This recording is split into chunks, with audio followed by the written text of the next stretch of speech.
3 months ago, my husband gave me a gift that was designed to kill me. Not a weapon, not poison. A plane ticket, a smile, and a lie so perfectly wrapped it looked exactly like love.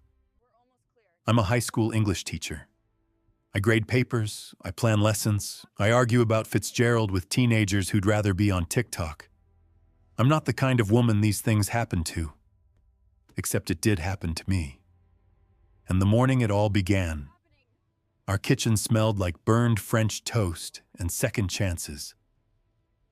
Michael slid an envelope across the breakfast table, looked me in the eyes, and said, "I have a surprise for you."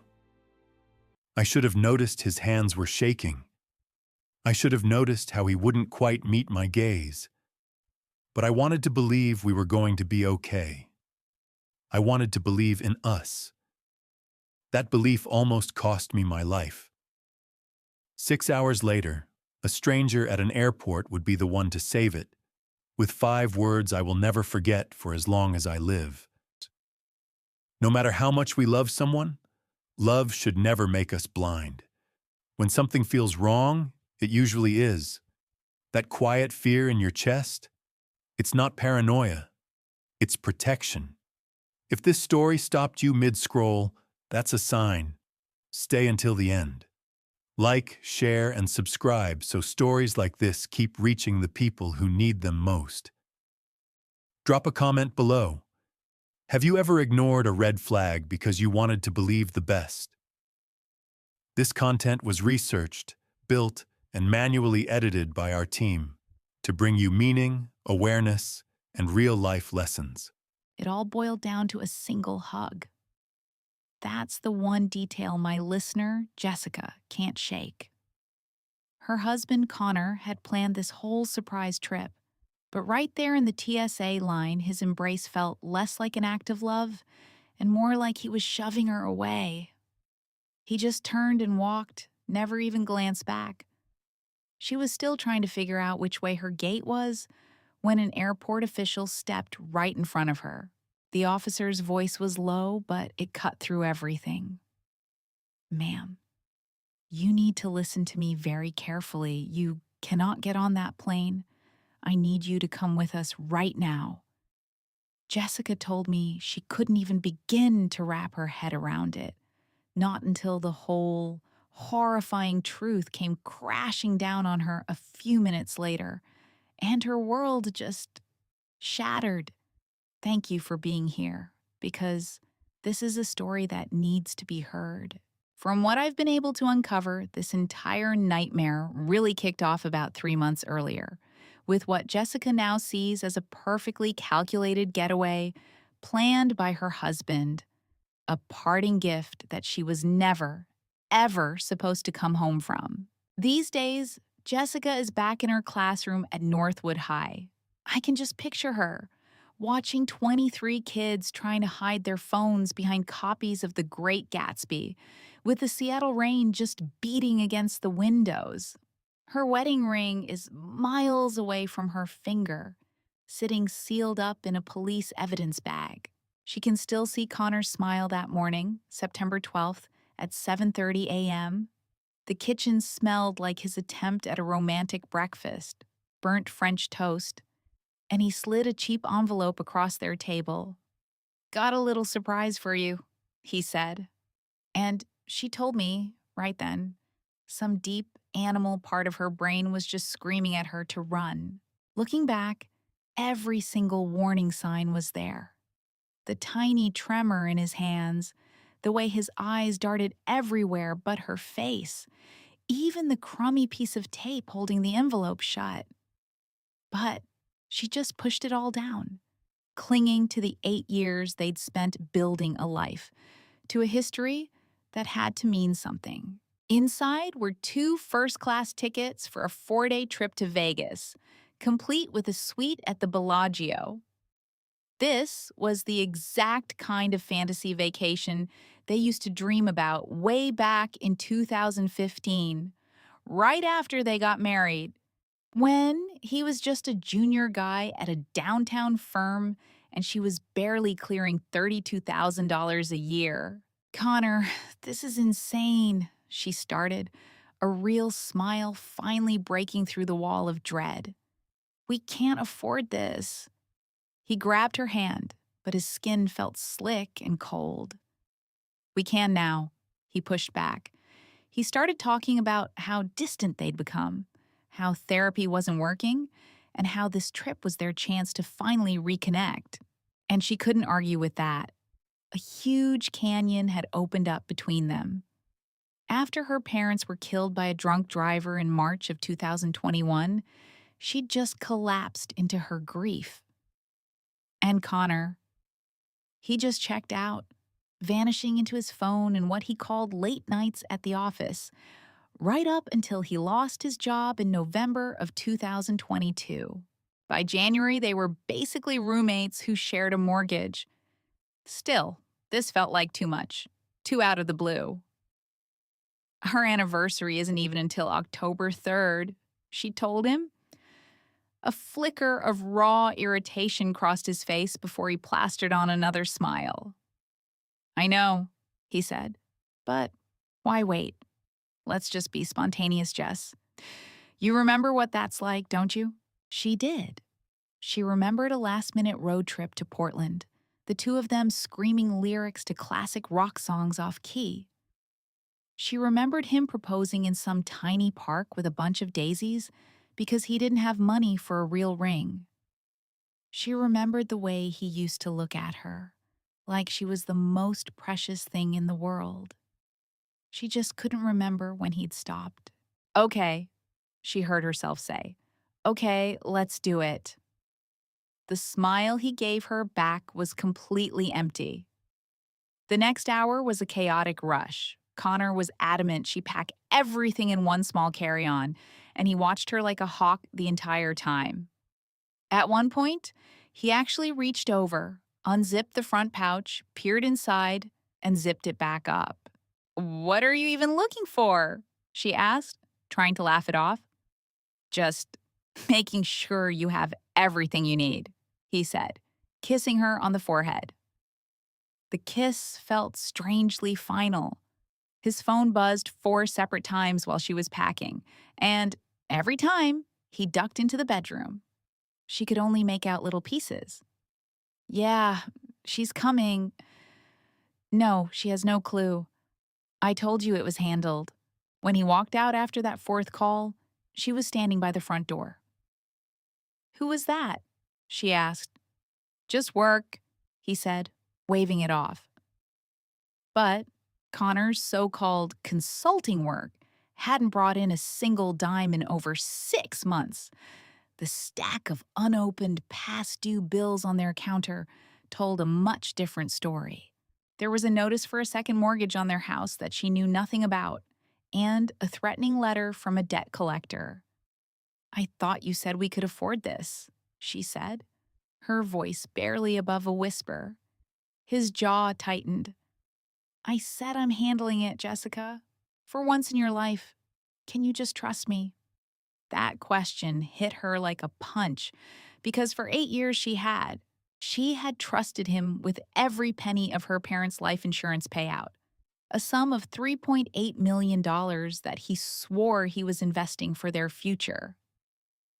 He'd even shown her these official-looking spreadsheets to track the growth. It never even crossed her mind to look at the actual bank statements.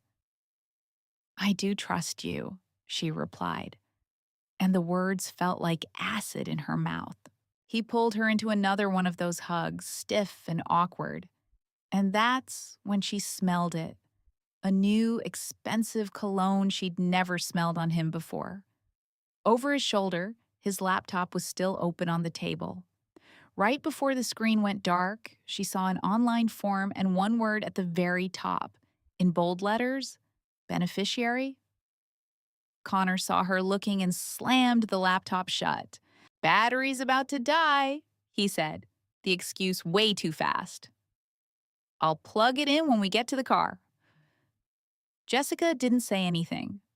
A part of her was terrified of what she'd find if she did.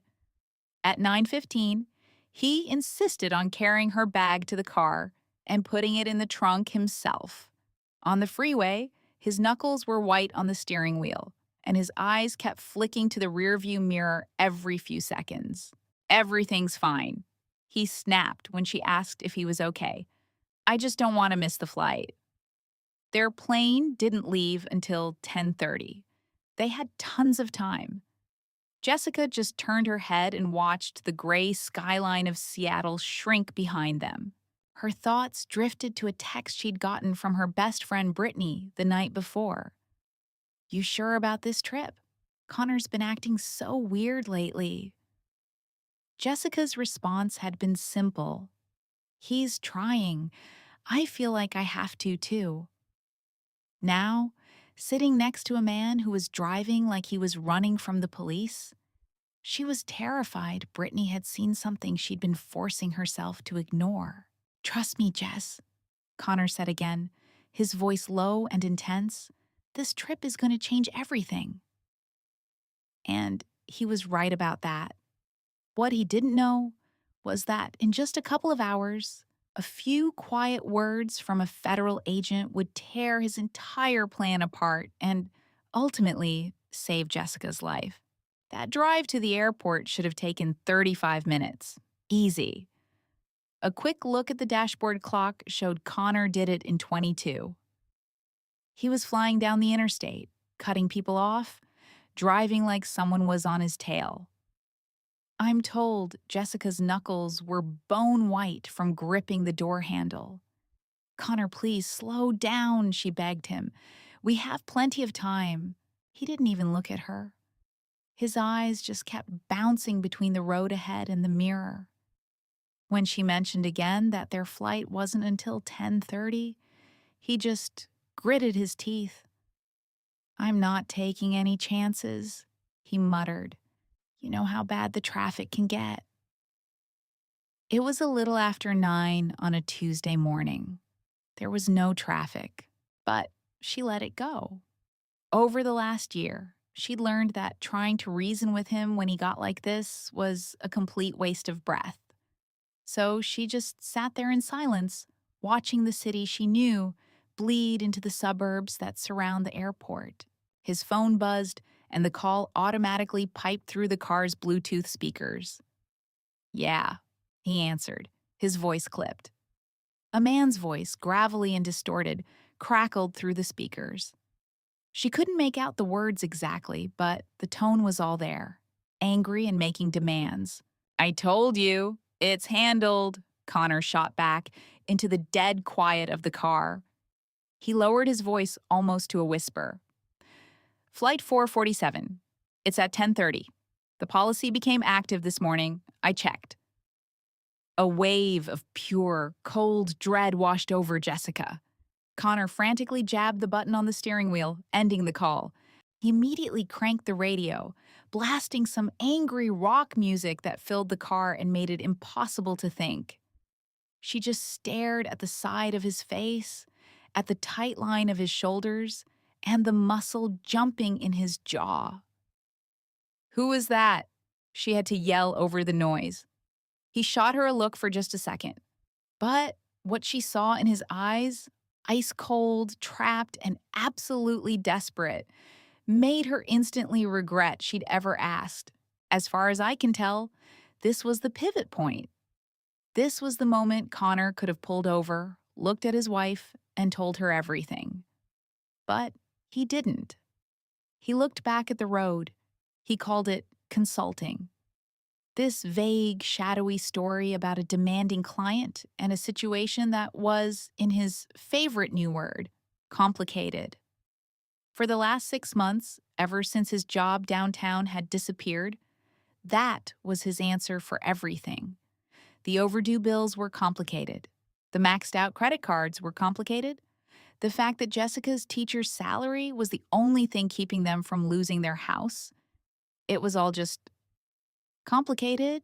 And yet, a couple of first-class tickets to Vegas? Suddenly, that wasn't complicated at all.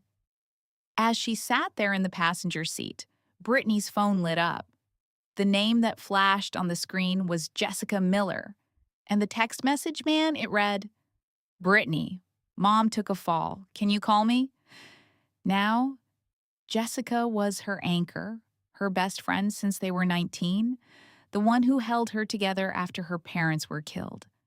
She was also the one who, just a month earlier, had gently told Brittany that her husband, Connor, was sending off some seriously weird vibes and that maybe she should quietly chat with a lawyer.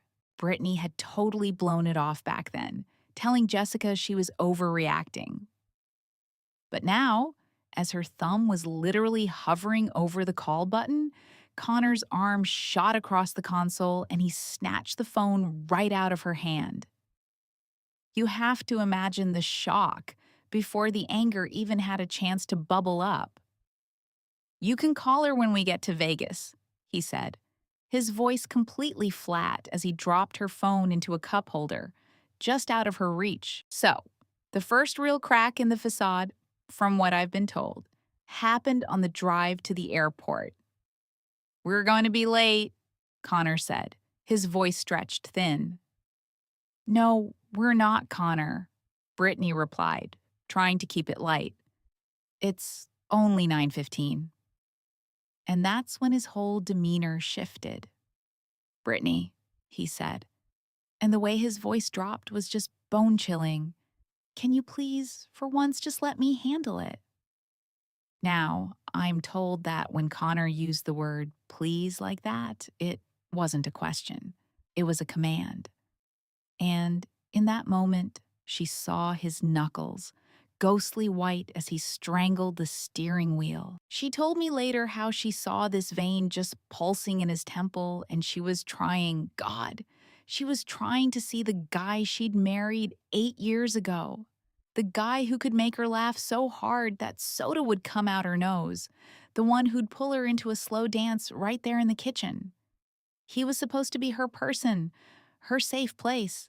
But this man, driving the car, he was a complete stranger. And her mind just snapped back to a phone call on March 10th, 2021.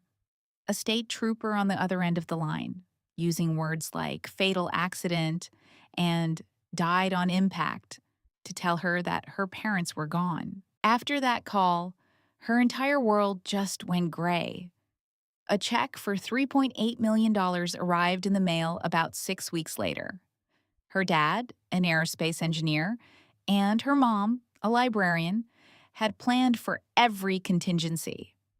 But Brittany was lost in this fog of grief, barely able to get out of bed.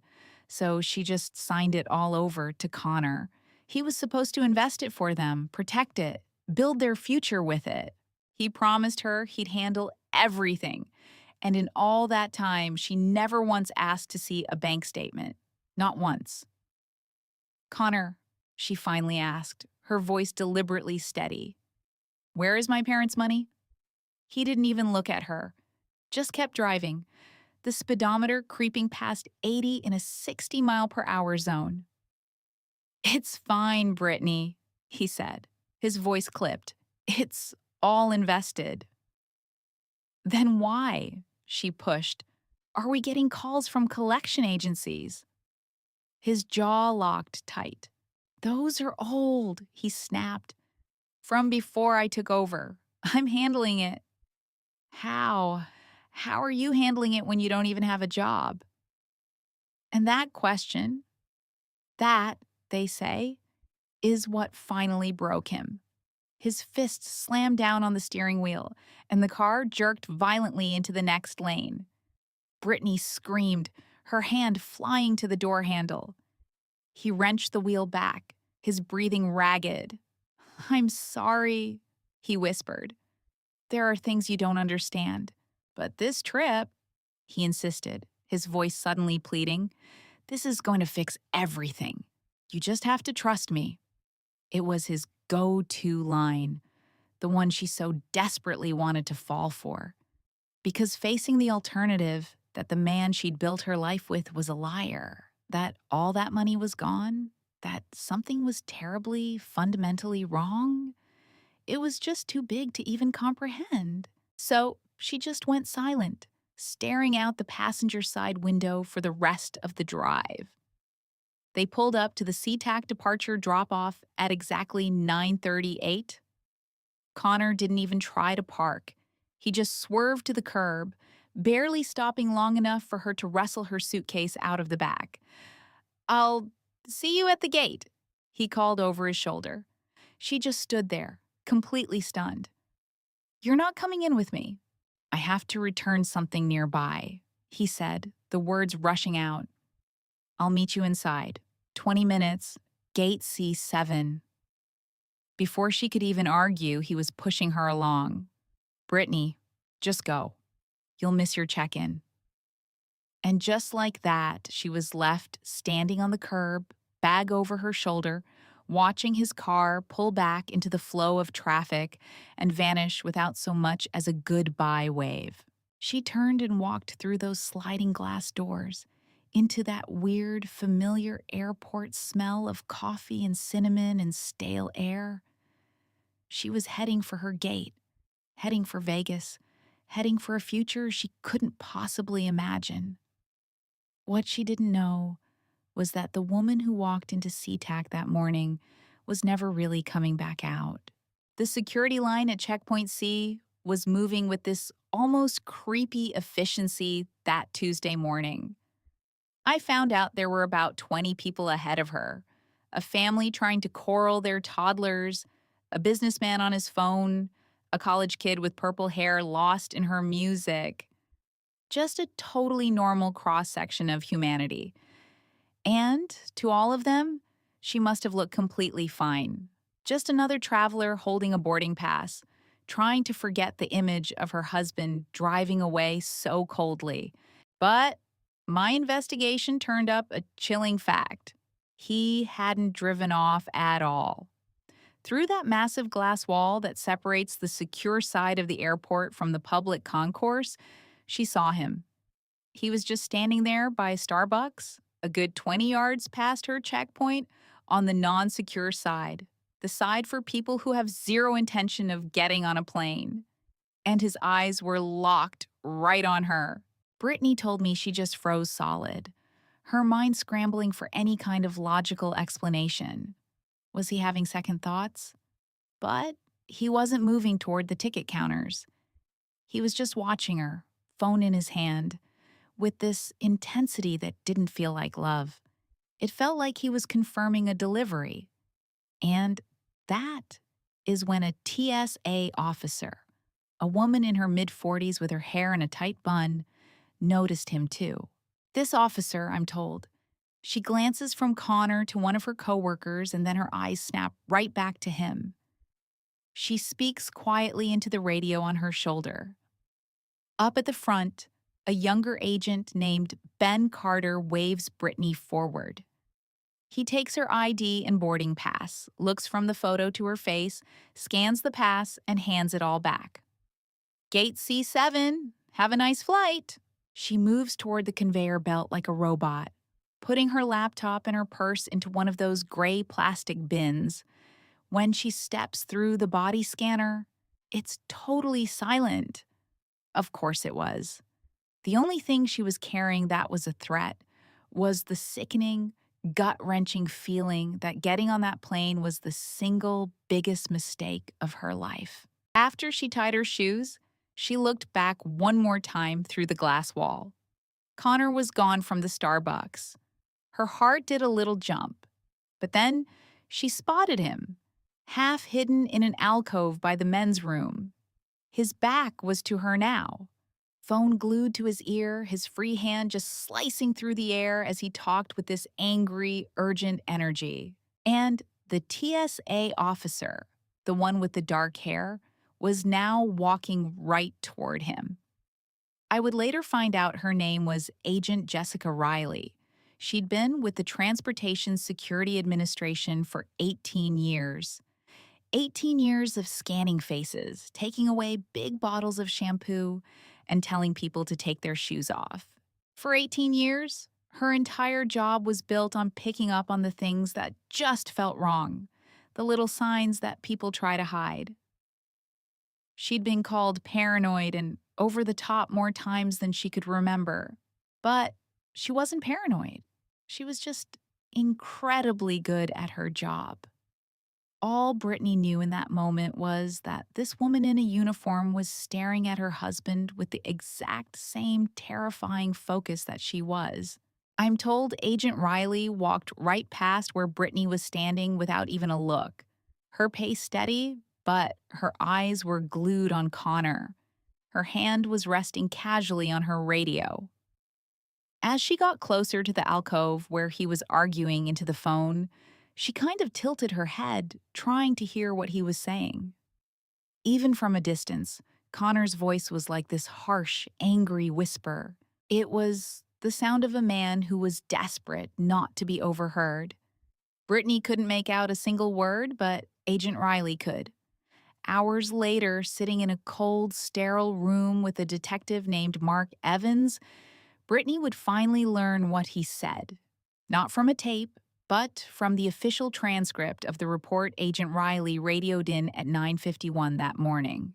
That report, which was read to me from the official case file, was delivered with absolute chilling professionalism. Riley at checkpoint C. I have a possible code yellow. Male, Caucasian, mid-30s, dropped off in a gray Lexus. Subject is loitering on the non-secure side. I have overheard phone call fragments. Flight 447, gate C7, policy active for $2 million if something happens. Subject confirmed. She is through security. It is done. Requesting airport police to checkpoint C for an intercept at gate C7. But right then, at 9:51 a.m., all Brittany knew was that someone was walking up quickly behind her, and a voice was saying, "Ma'am, excuse me, ma'am." She turned around. It was Agent Riley, standing so close Brittany could see a tiny faded scar right above her eyebrow. The agent's name tag read Riley, J. And below her name, it said TSA officer, 18 years service. Agent Riley's voice was low and calm, the kind you practice for years. "Ma'am, I'm going to need you to come with me." A deep, icy chill just shot through Brittany. "What did I do?" she asked. "You're not in any trouble," the agent said, her voice firm but not mean.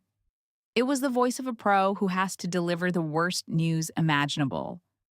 "But I have to ask you some questions about your flight. So, let's talk about Connor Bennett.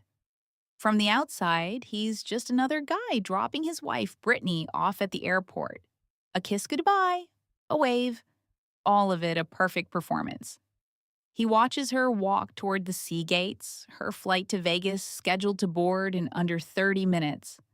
But as she walks away, a federal agent steps into her path, guiding Brittany not toward her plane, but toward a door ominously marked authorized personnel only.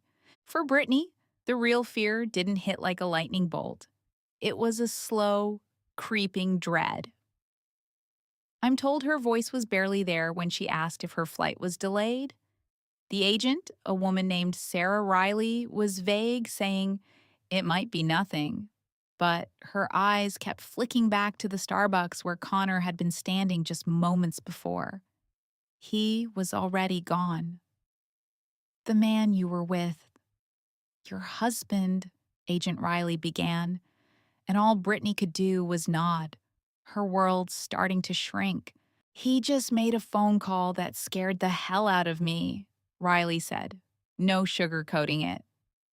And just like that, the solid ground beneath Brittany's feet turned to quicksand.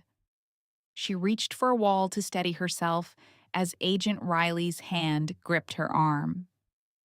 "Ma'am, I need you to focus. You're safe with us, but you have to come with me right now." For Connor, the clock was ticking, but his plan was already coming apart at the seams. That's when two uniformed officers appeared out of nowhere, flanking them. One of them, a sergeant, gave a sharp nod to Agent Riley. "Detective Miller is on his way," he said. "ETA is 5 minutes." That one word, detective, just hung in the air. A detective, Brittany whispered, her voice cracking. Why would I need a detective? Agent Riley finally looked her straight in the eye, her expression filled with a terrible certainty. It wasn't pity in the agent's eyes, it was a chilling kind of recognition. I think someone's trying to hurt you, she told Brittany. Every part of Brittany wanted to scream that it was a mistake, that her husband, Connor, would never. But the words got stuck in her throat, strangled by the ghost of a feeling she knew all too well. The same cold betrayal she felt after her parents died, that sickening drop when your whole reality turns out to be a lie. A dark corner of her mind already knew Agent Riley was right.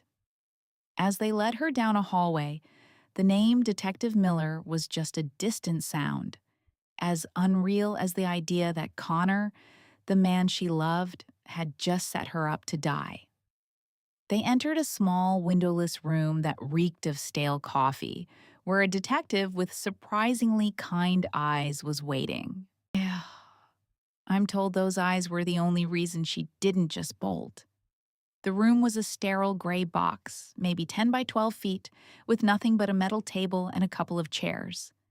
A huge one-way mirror stared back at her like a dead eye. Through the fog of shock, she saw the clock. 10:02 a.m. Her plane was supposed to start boarding in 26 minutes. Detective Mark Miller looked to be in his late 30s, with dark hair just starting to gray at the temples, the face of a man who'd seen too much. His Seattle PD badge was on his belt, his navy jacket screaming police in yellow letters. He sat across from Brittany, his gaze direct but not unkind. He was looking at her, not through her. Mrs. Bennett, he began, his voice calm. I'm Detective Mark Miller with the Airport Task Force. Agent Riley told me what she heard on your husband's call. He let the words land. I need to ask you some tough questions, and I'm going to need you to be 100% honest. Can you do that for me? Brittany, throat tight with a fear she couldn't even process, just managed to nod. Okay, first, he said. Can you think of any reason why your husband, Connor, would be on the phone talking about a $2 million life insurance policy on you this morning? The question made no sense. A what? We don't have that. Detective Miller was already opening a notepad. Agent Riley overheard him mention Flight 447, Gate C7, and the words policies active. 2 million if something happens on that plane. Does any of that ring a bell? He pushed, but gently. Brittany just shook her head. No, Connor's a financial advisor, so he talks about policies for clients, but we never. The detective's soft voice cut right through her denial. Mrs. Bennett, I need your permission to call your insurance provider right now and verify that.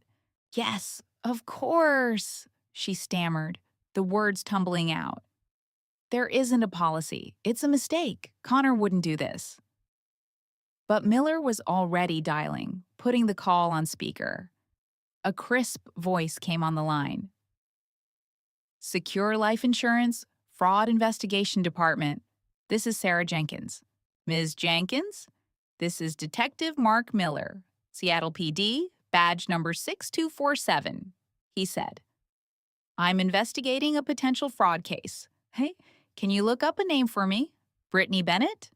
Date of birth, August 14th, 1992? You could hear a keyboard clicking in the silence.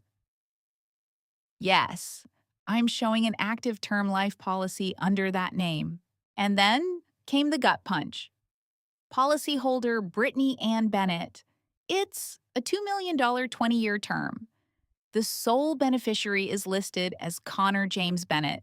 The policy went active on March 15th, 2023, with the first year's premiums paid in full. The room felt like it was spinning. Email me the application and the signature page, Miller ordered. Now. Sending it, the woman replied. Miller hung up, opened his laptop, and less than 10 seconds later, he turned the screen toward Brittany. And there it was. Her life on a form, and at the very bottom, a signature that looked like hers but felt wrong. That's not my signature, she whispered, her voice gone. Miller leaned in. You're absolutely sure?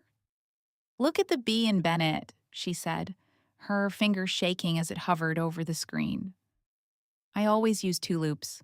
My mom was a librarian. She was a stickler for cursive. She said a signature needs a little personality. That B only has one. She pointed again. And my S in Brittany. It always slants to the left. That one's perfectly straight. The detective stared at the screen, took a quick picture with his phone, and then slid a pen and paper across the table. Can you sign your name for me? She did it 3 times, her hand trembling so much the letters were sharp, broken things. Miller held her signatures up to the laptop screen, his face grim. It's a forgery, he said, his voice flat. I don't understand, Brittany's voice cracked. Why would Connor do this? Forge my name? Miller didn't answer her. He was already back on his laptop. Mrs. Bennett, I need your verbal consent to get a warrant for your husband's financial records. Bank accounts, credit cards, everything. Yes, she choked out. God, yes, whatever you need. After a few moments of intense typing, the detective's expression went cold. According to state records, your husband, Connor, filed for unemployment back in November of 2022. He said softly, those benefits dried up last May. His credit report shows $62,000 in debt across 7 credit cards, all of them maxed out. The collection agencies started blowing up his phone in June. He continued, and you could practically feel the air leave Brittany's lungs. There's more, Miller added. He wired a series of large payments this year to a crypto exchange called Apex Digital. The grand total comes to $280,000. Brittany just whispered. That was my parents' inheritance money. He said he was investing it for our future. He told me it was a sure thing, she murmured. Mrs. Bennett, I am so sorry, the detective said, and you could hear the empathy in his voice. But these blockchain records show those crypto investments are down 98%. He's got about $5,000 left. He paused, letting the weight of it sink in. And there's one last thing. Your husband took out a private loan in July for $95,000. The lender's name is Caleb Vance, Miller told her. We've got a running racketeering file on this guy. He's a loan shark. And the full 95 grand is due in 8 days. He didn't have to explain what happens when you don't pay a guy like that. Brittany's eyes darted to the clock. It was 10:18 a.m. Connor's desperation was starting to make a terrifying kind of sense. Right then, her cell phone sitting on the table started to buzz. Miller glanced at the screen. It's your husband, he said. That's the 47th time he's called or texted since you came through security. 47 times. He turned the phone so she could see the screen. A flood of notifications from Connor Bennett. Brittany, answer me. Why aren't you at the gate? You're gonna miss your flight. Brittany, please, I love you. Please just get on the plane. The messages were a 17-minute timeline of his unraveling, a digital record of his panic kicking in between 10:06 a.m. and 10:23 a.m. He thinks I'm about to get on that plane, Brittany said, the cold truth finally washing over her. He thinks you're about to die, Miller replied, his voice hard as steel. And right on cue, the airport speakers crackled. Final boarding call for Alaska Airlines Flight 447 to Las Vegas, now departing from Gate C7. The clock read 10:28 a.m. So get this. Detective Connor leans in, his hand covering hers on that cold metal table. It wasn't a kind gesture, it was an anchor. His voice was low, deadly serious. Madison, he says, you walk onto that jet bridge and I can't help you, or I don't know exactly what Jake has cooked up, but he's a cornered animal who thinks he's about to cash in on $2 million. If you just stay put, we can shut this whole thing down. But if I don't go, she whispered back, her voice cracking, he's gonna know something's up. Connor didn't miss a beat.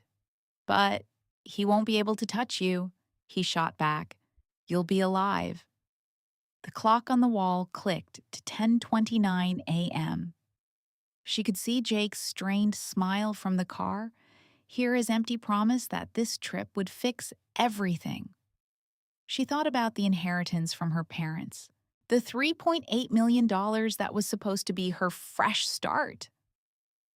She thought about the man she built a life with, the absolute trust she'd placed in him, and the terrifying canyon that now separated them. You gotta trust your gut, Madison, Connor urged her, his voice barely a whisper. And right there, in that silent, awful room, she made a choice. She didn't go. 2 minutes later, the gate for Flight 447 closed. 12 minutes after that, the plane literally fell out of the sky. The first sign that something was horribly wrong wasn't a sound. The sickening boom of the impact, the noise that would soon be on a constant loop on every news channel, hadn't reached the precinct yet. No, the first clue was a sudden, sharp gasp from every cop in that room, all of them staring down at their phones. My source, an Officer Brittany, was standing near the door when her phone lit up, and she told me every drop of color just vanished from her face as she read the alert. Her expression was just pure blank shock. My source said she just froze, staring at that screen for a second before her eyes snapped up to meet Detective Connors. Madison, she choked out, her voice brittle like it was about to shatter. Flight 447. It just went down. And in that single moment, the world stopped turning. Connor was across the room in a flash, his eyes locked on her screen, his face turning to stone. He looked at Madison, and she saw absolute devastation in his eyes for the first time. Mrs. Bennett, he ordered, his voice low and tight. I'm gonna need you to breathe. What just happened? He didn't even have to explain. He just took Officer Brittany's phone and angled the screen so Madison could see it. The headline was a punch to the gut. Pacific Airways Flight 447 crashes into Puget Sound moments after takeoff. No survivors expected. My source told me the words didn't even seem real to Madison, like she was trying to read a foreign language. She just read them again, and again, and again. I've pieced this together from someone deep inside the investigation, and it all comes back to one number, 156. That's how many souls were on that flight, a number that almost buckled Madison's knees. Her first question was a broken whisper. How many people? Detective Connor had to say it out loud. 156 passengers and crew, all gone. He gave her a single tiny nod, and that's when she just crumbled. Connor caught her, easing her into a chair. Someone, I think it was Officer Brittany, gave her a paper cup of water, but she couldn't even move. She was trapped in the horrifying reality that 156 people were dead because she wasn't number 157. This is my fault, she breathed. But Connor wasn't having it. He dropped to one knee in front of her, forcing her to meet his eyes. Madison, listen to me. This was not your fault. He laid it out. The plane had a catastrophic engine failure just 6 minutes into its flight. The NTSB was already on site, but every early report pointed to a mechanical issue, not a bomb. Do you hear me? He said, but her mind was stuck in a nightmare loop. If I was on that plane, she argued, it would be 157 victims. That's the only difference. His response was sharp, not cruel, just brutally honest. Someone wanted you on that plane, Madison. And that's when this stopped being about a tragedy and started being about a monster. Just then, the door swung open and in walked a guy who was FBI from his shoes to his haircut. Tall, dark suit, badge clipped to his belt. He walked right up to Detective Connor. Special Agent Hayes, Seattle Field Office. I'm up to speed. It was time to look at the passenger list. As Connor stood, he motioned for Agent Hayes to join them, while Officer Brittany locked the door, making the room feel like a tomb. Hayes sat right across from Madison. Mrs. Bennett, he started, his voice completely level. I have to talk you through some things and I need you to stay with me. Can you do that? She managed a weak nod. He then told her that Pacific Airways had a preliminary manifest from the Gates computer system. Your name is on it, he said, and the floor just fell away. I know, she started, but he held up a hand, cutting her off. The airline's record showed her boarding pass was scanned at gate C7 at 10:18 this morning, and they had the airport security footage to prove it. That's not possible, she said. I've been here the whole time with Detective Connor. He confirmed it was true. Agent Hayes then slid a tablet across the table. He played a video from the security camera at that gate. It showed a man in a baseball cap and sunglasses, a generic jacket, walk up to the kiosk. He scanned a QR code on a phone and then just turned and walked away. The timestamp read 10:18:03 a.m. That's your husband, Jake, Agent Hayes said, with zero emotion. He explained that even through the cheap wig and fake glasses, their facial recognition software got a perfect match. Jake had just used a screenshot of the mobile boarding pass the airline emailed her yesterday. The gate agents were slammed, and nobody gave him a second look. But why? Madison asked. Detective Connor was the one to connect the final chilling piece. Jake had to get her name on that manifest. He knew that when an insurance company gets a claim for a plane crash, the very first thing they do is verify the official passenger list. If her name wasn't there, the policy was worthless. Agent Hayes just nodded grimly. In the chaos after the crash, Pacific Airways had already sent that preliminary list to the FAA so they could start notifying families. That list, he said, is based on one thing. Who scanned a pass? Her name was on it. To the rest of the world, Madison Bennett was at the bottom of Puget Sound. My source said she had to grab the edge of the table to steady herself. Agent Hayes then told her he'd already put in a request for the airline to hold off on correcting the manifest for the next 48 to 72 hours. This wasn't just an accident anymore. We're now investigating an aviation disaster linked to insurance fraud and attempted murder, he told her. He explained that under their operational protocols, they could keep a lid on certain facts, and the airline was cooperating. You want them to keep telling people I'm dead? She asked, her voice strangled. There are families out there. People think I'm gone. No, Connor said softly. There are no families looking for you. Your husband is your only next of kin, and He already thinks you're dead. Agent Hayes swiped to a new video on the tablet. This one was from the main terminal, timestamped 10:51 a.m. It showed her husband, Jake, staring up at a news monitor. You can actually see the moment the breaking news alert hits.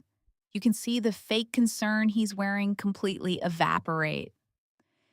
He pulls out his phone, scrolls for a second, probably checking to see if her name is on the list, and then, for just a fraction of a second, a smile touches his lips. It was a flash of pure, unadulterated joy. He walked out of that airport at 11:03 a.m. Ah, he thinks he won, Madison said, her voice sounding like it was coming from a million miles away. Yes, Agent Hayes said, and we're going to use that against him. Connor leaned in, laying out the plan. They needed Jake to keep believing she was gone. They were moving her immediately to a secure location in Tacoma, totally off the grid, while they put him under a microscope.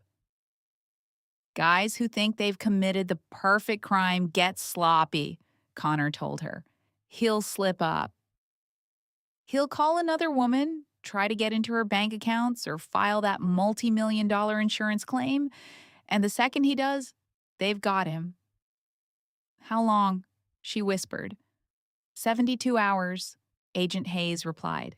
Maybe less. She looked down at the screen, at the frozen image of her husband's smiling face. The man who promised to love her till death do them part? Turns out, my source said, he meant it literally. Agent Hayes slid his card across the table. He had one final warning for her. All right, let's get into this.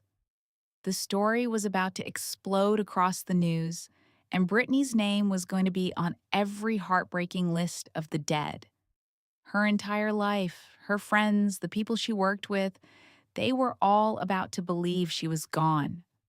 The feds knew they couldn't risk the truth getting out, not this early. And Brittany had to live with the fact that everyone she loved would be mourning a death that never happened. I get it, she told them, because really, what other choice did she have? Detective Connor handed her a small, anonymous box. Inside, a burner phone, one single key, and a fat envelope of cash. He laid it out plain and simple. The phone had one number in it, his. The key was to a safe house. The money was for everything else. No credit cards, no calls, no contact. For the next 3 days, Brittany Wallace was a ghost, and all they had to do was sit back and watch what her husband, Jake, would do now that he thought he was a widower. The place they stashed her had 3 deadbolts on the door and a view of the water, but she couldn't even look at it. Every time she glanced out the window, all she could picture were the recovery crews out on the Sound. The apartment was bare bones. A bedroom, a living room with a couple of folding chairs and a card table. And on that table sat 3 laptops, each one showing a 4-way split screen. 12 silent, black and white feeds into the house she used to share with Jake, the house where he was now playing the part of the grieving husband. Detective Connor was there with her, just a quiet, solid presence, nursing some terrible gas station coffee. He hadn't left her side for hours. We went and lived with the cameras at 2 p.m., he told her, his voice low. A federal judge had signed off on the warrant that morning. Between the attempted murder and a federal aviation disaster, they had all the legal power they needed. They could see the living room, kitchen, the garage, and the front door. The audio was still in the works, so for now, it was a silent movie. Then, at 2:34 p.m., Jake's Lexus pulled into the driveway. Brittany watched on a tiny screen as the man she married walked inside. He tossed his keys on the little table by the door and just stood there for a second, looking around his own living room like he'd never seen it before. Then he just collapsed onto the couch. He pulled out his phone and just stared at it, completely still, for what felt like an eternity but was actually 5 solid minutes. And then he smiled. It wasn't some big, cheesy grin. It was small, a tiny, satisfied little curl of his lips.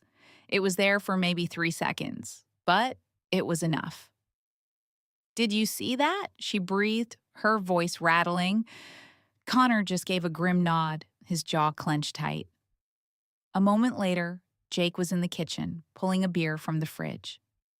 He took a long pull from the bottle, set it down on the counter, and just stood there, taking these deep, heavy breaths, like a man who'd been underwater for way too long and was finally breaking the surface. Her best friend, Ashley, showed up at 6:48. Brittany watched on the front door camera as Ashley's beat-up old Subaru pulled up. Ashley got out, clutching her purse like it was the only thing holding her together, and rang the doorbell. The second Jake opened that door and she saw his face, she just fell apart, completely crumpled. He pulled her into a hug, and Brittany had to watch her best friend sobbing into the shoulder of the man who tried to kill her. She watched him pat Ashley's back, his chin resting on the top of her head. And over her friend's shoulder, his face was just blank, calm. No tears. His eyes were just scanning the room, almost like he was taking inventory. She has no idea, Brittany choked out. She really thinks I'm dead. All Connor could say was a quiet, "I'm sorry, we have to keep this tight." On the monitor, Ashley was talking, her hands flying, while Jake just nodded. They ended up on the couch, and Ashley pulled a casserole dish out of her bag. Of course she did. That was Ashley. When people were hurting, you bring them food. Now, you have to understand this detail from the official record. Brittany Wallace was basically frozen, almost catatonic. 156 people were dead, and the sheer weight of being the only one who survived, of not being number 157, was absolutely crushing her. "This is all my fault," she whispered to no one. That's when Detective Connor moved, crouching down in front of her, his hands gripping the arms of her chair, making her look at him. "Mrs. Wallace, you listen to me," he said, his voice firm. "This was not your fault. That plane had a catastrophic engine failure 6 minutes after it took off. The NTSB is all over it," he went on, "but every early report points to mechanical failure. This wasn't sabotage. You understand me?" But her mind was caught in this horrifying loop of grief. "If I'd been on that flight," she argued back, "then 157 people would be dead. That is the only thing that would be different." His voice got sharp right then. Not mean, just final. "Someone made damn sure you were supposed to be on that plane, Mrs. Wallace."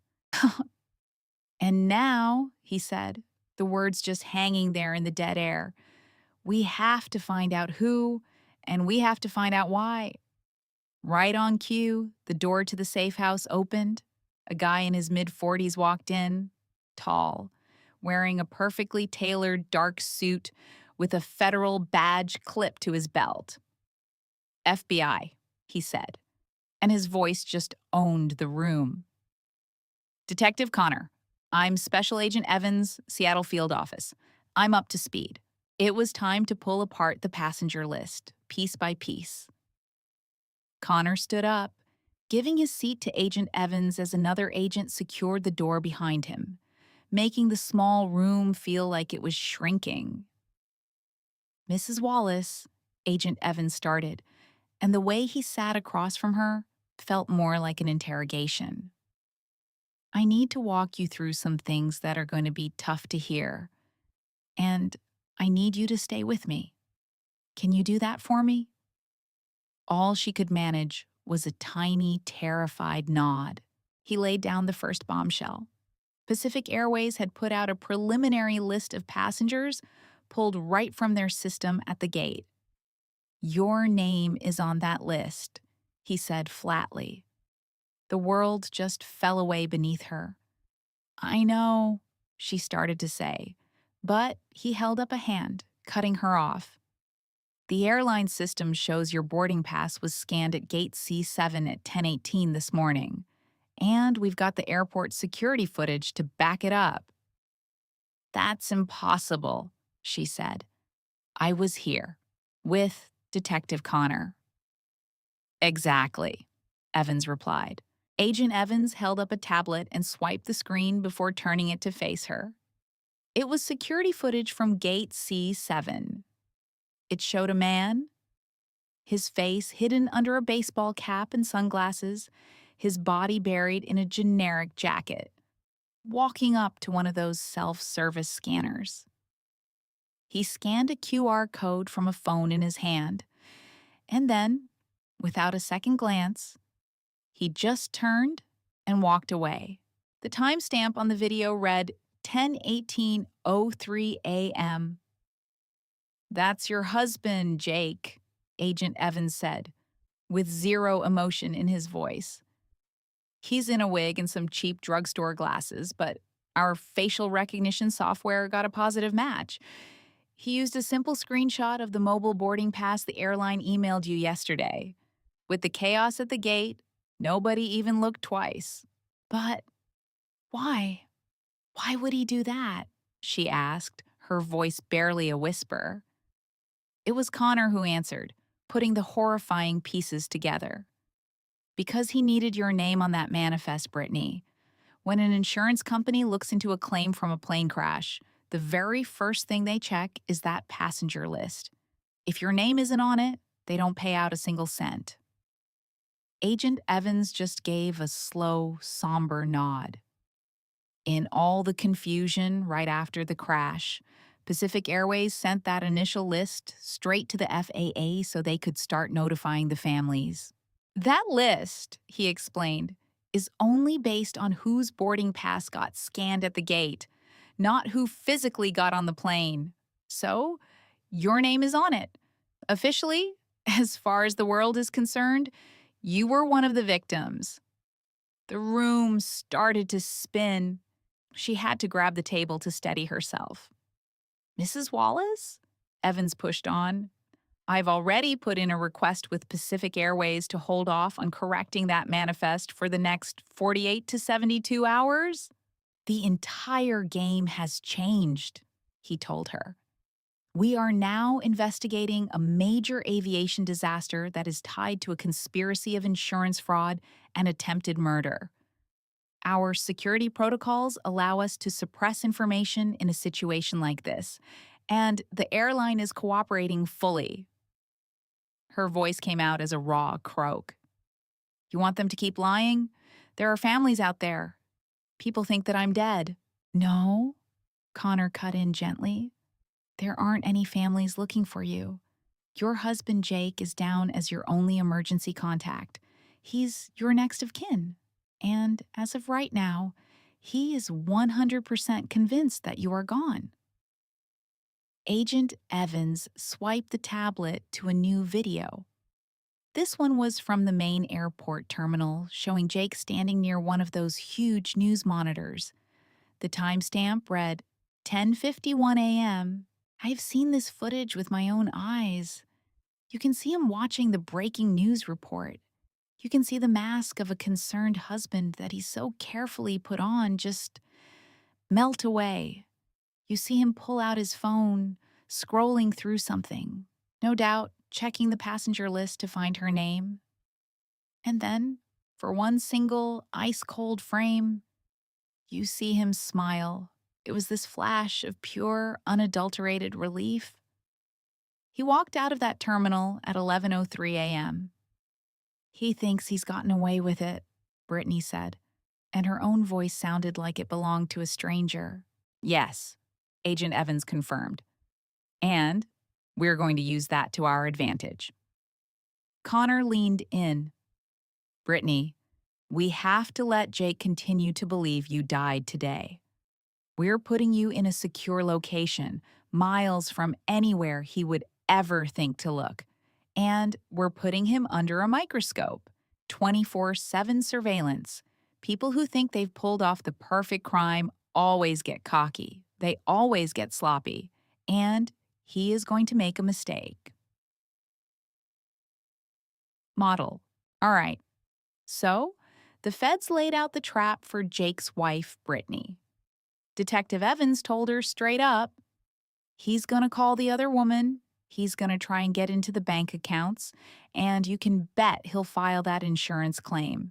The second he does any of it, we've got him. Brittany's voice was barely a whisper. How long? Agent Reed didn't hesitate. 72 hours, maybe less.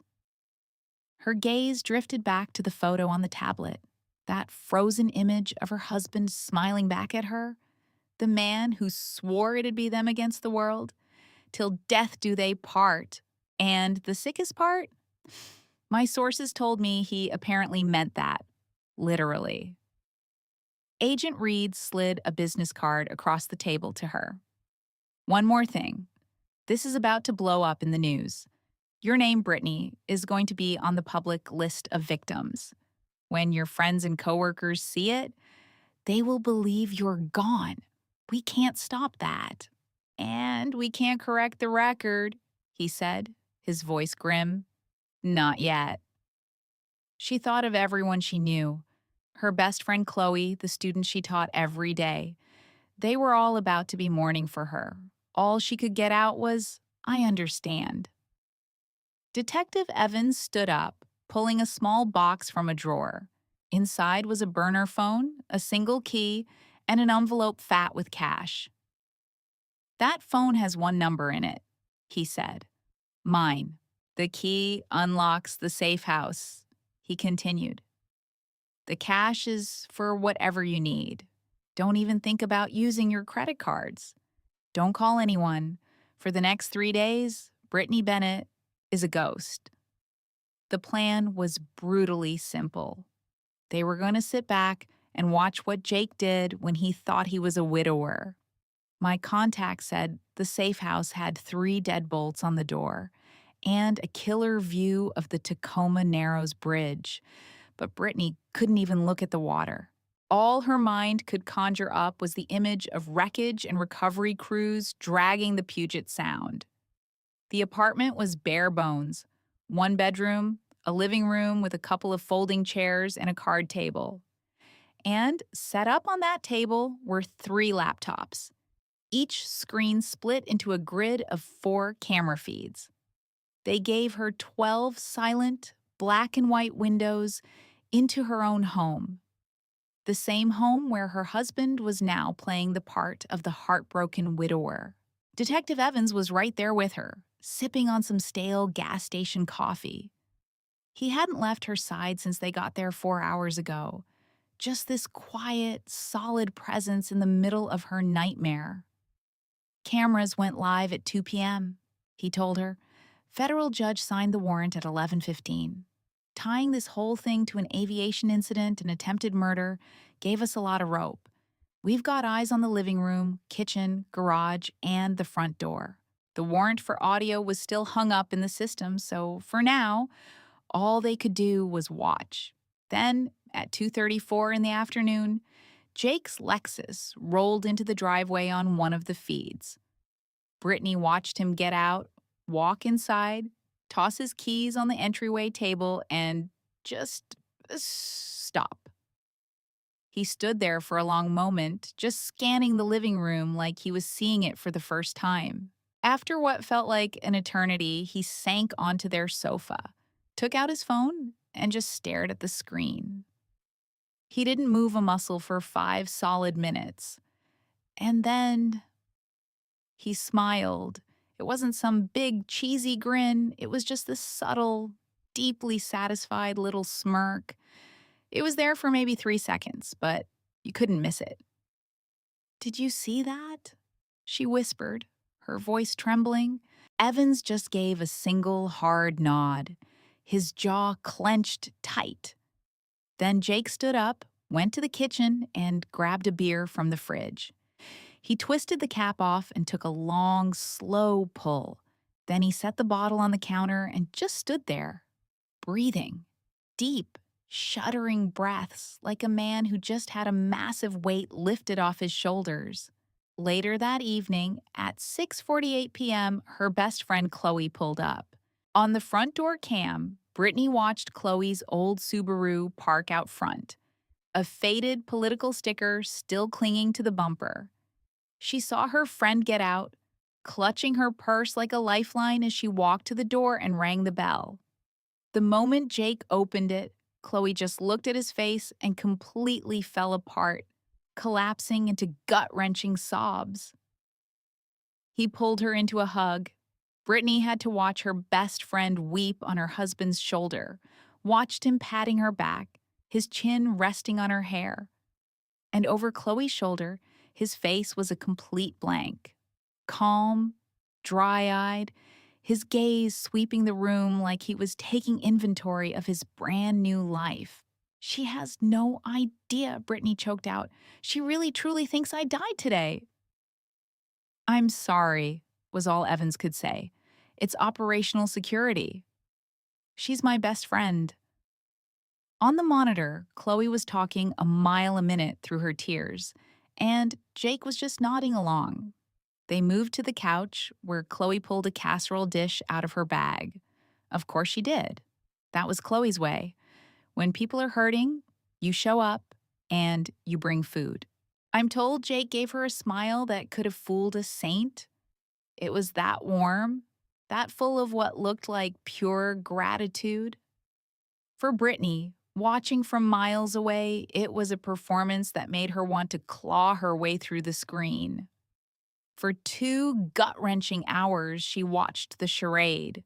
She watched her best friend break down, and she watched her own husband, Jake, play the perfect comforter, wrapping an arm around her, handing her tissues.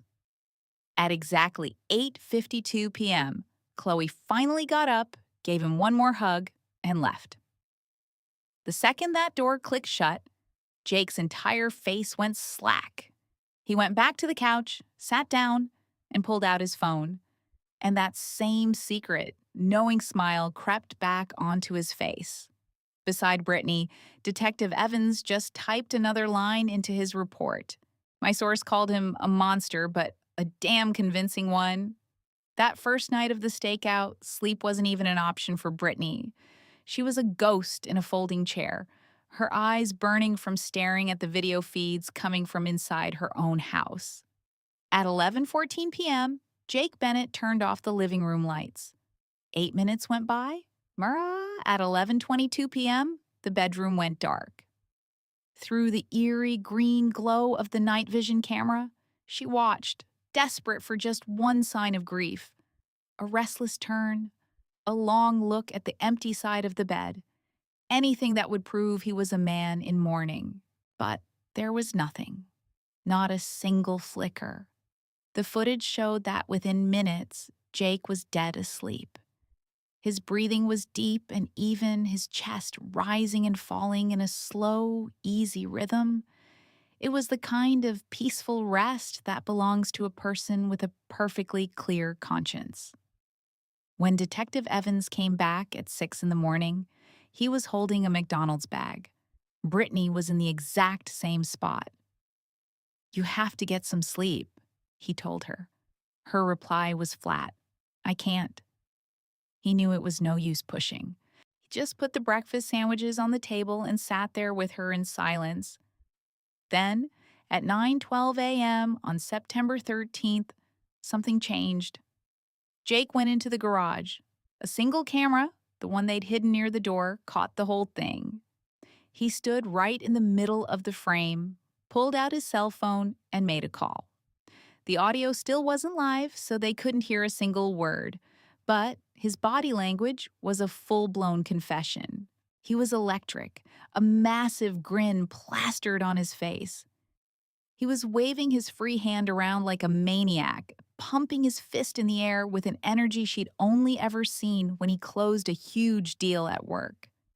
He paced back and forth, nodding like crazy, and then he laughed, a deep, head-thrown-back laugh of pure, unfiltered joy.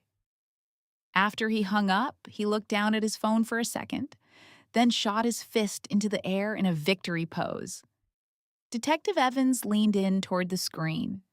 "Jesus Christ," he breathed. "What the hell was that?" Evans was already hammering out a text on his own phone. "I'm putting in a request for the phone records. We'll know who he called before the day is out." All Brittany could do was watch as Jake, still glowing, casually walked back into the house they were supposed to have shared forever. "He's not grieving," Evans said, his voice a low rumble. "He's celebrating." Later that night, at 11:47 p.m., a silver Honda Accord slipped quietly into the driveway. The driver was a woman, but from that angle, Brittany couldn't make out her face. The resolution on the driveway camera was just too grainy. My source told me all they could see was a slim build and a cascade of long hair. The woman walked straight to the front door and, without even knocking, used a key to let herself in like she'd done it 1,000 times before. Jake was waiting right on the other side. He pulled her into a long, possessive hug that seemed to last forever. Then, they walked upstairs together, and a few moments later, the bedroom light flicked on. 10 minutes after that, it went dark. Evans immediately ran the license plate. The car was registered to a Jessica Miller, age 29, with an address over in Bellevue. He turned to Brittany and asked if she recognized the name. She just shook her head, completely numb. She had never heard that name once in her entire life. Jessica didn't leave until 6 the next morning. The audio surveillance they'd been praying for finally went live at 4:17 p.m. on September 13th. It's a moment Brittany now says she wishes had never happened. Detective Evans was standing by the window when his phone buzzed. He read the text, then glanced over at her. The judge signed off on the audio warrant. "We are live." He walked over to the laptop and clicked an icon on the screen. In the corner of every video feed, a tiny green light started to flash. They had audio. "We're going to hear everything now," he told her, his voice surprisingly gentle. "Are you ready for this?" She wasn't, not even close, but she managed a tiny nod anyway. FBI agent Peterson showed up at the safe house at 7 a.m. So, the story starts on September 14th. A detective walks in, looking like he's been through hell and hasn't slept in days. He drops this heavy manila folder on the table right in front of Brittany. "Phone records," he says, his voice gravelly. "Your husband's cell. Verizon sent the whole damn file over at 3 this morning." He flips it open, and it's just page after page of pure data. Call logs, text messages, a complete roadmap of a secret life. Brittany's eyes immediately lock onto her husband Jake's number. But it's the number right next to it, printed over and over and over, that makes her blood run cold. That other number, the detective, Agent Miller, explains, it's registered to a Chloe Anderson, 29 years old. Works as a pharma rep, lives over in Bellevue, drives a 2019 Honda. Her record's completely spotless. How long? The question escapes Brittany's lips as a raw, broken whisper. 14 months, Miller tells her. First contact was January 18th, 2022. Since then, 1,347 texts, 206 phone calls. Average call time was 23 minutes. 14 months.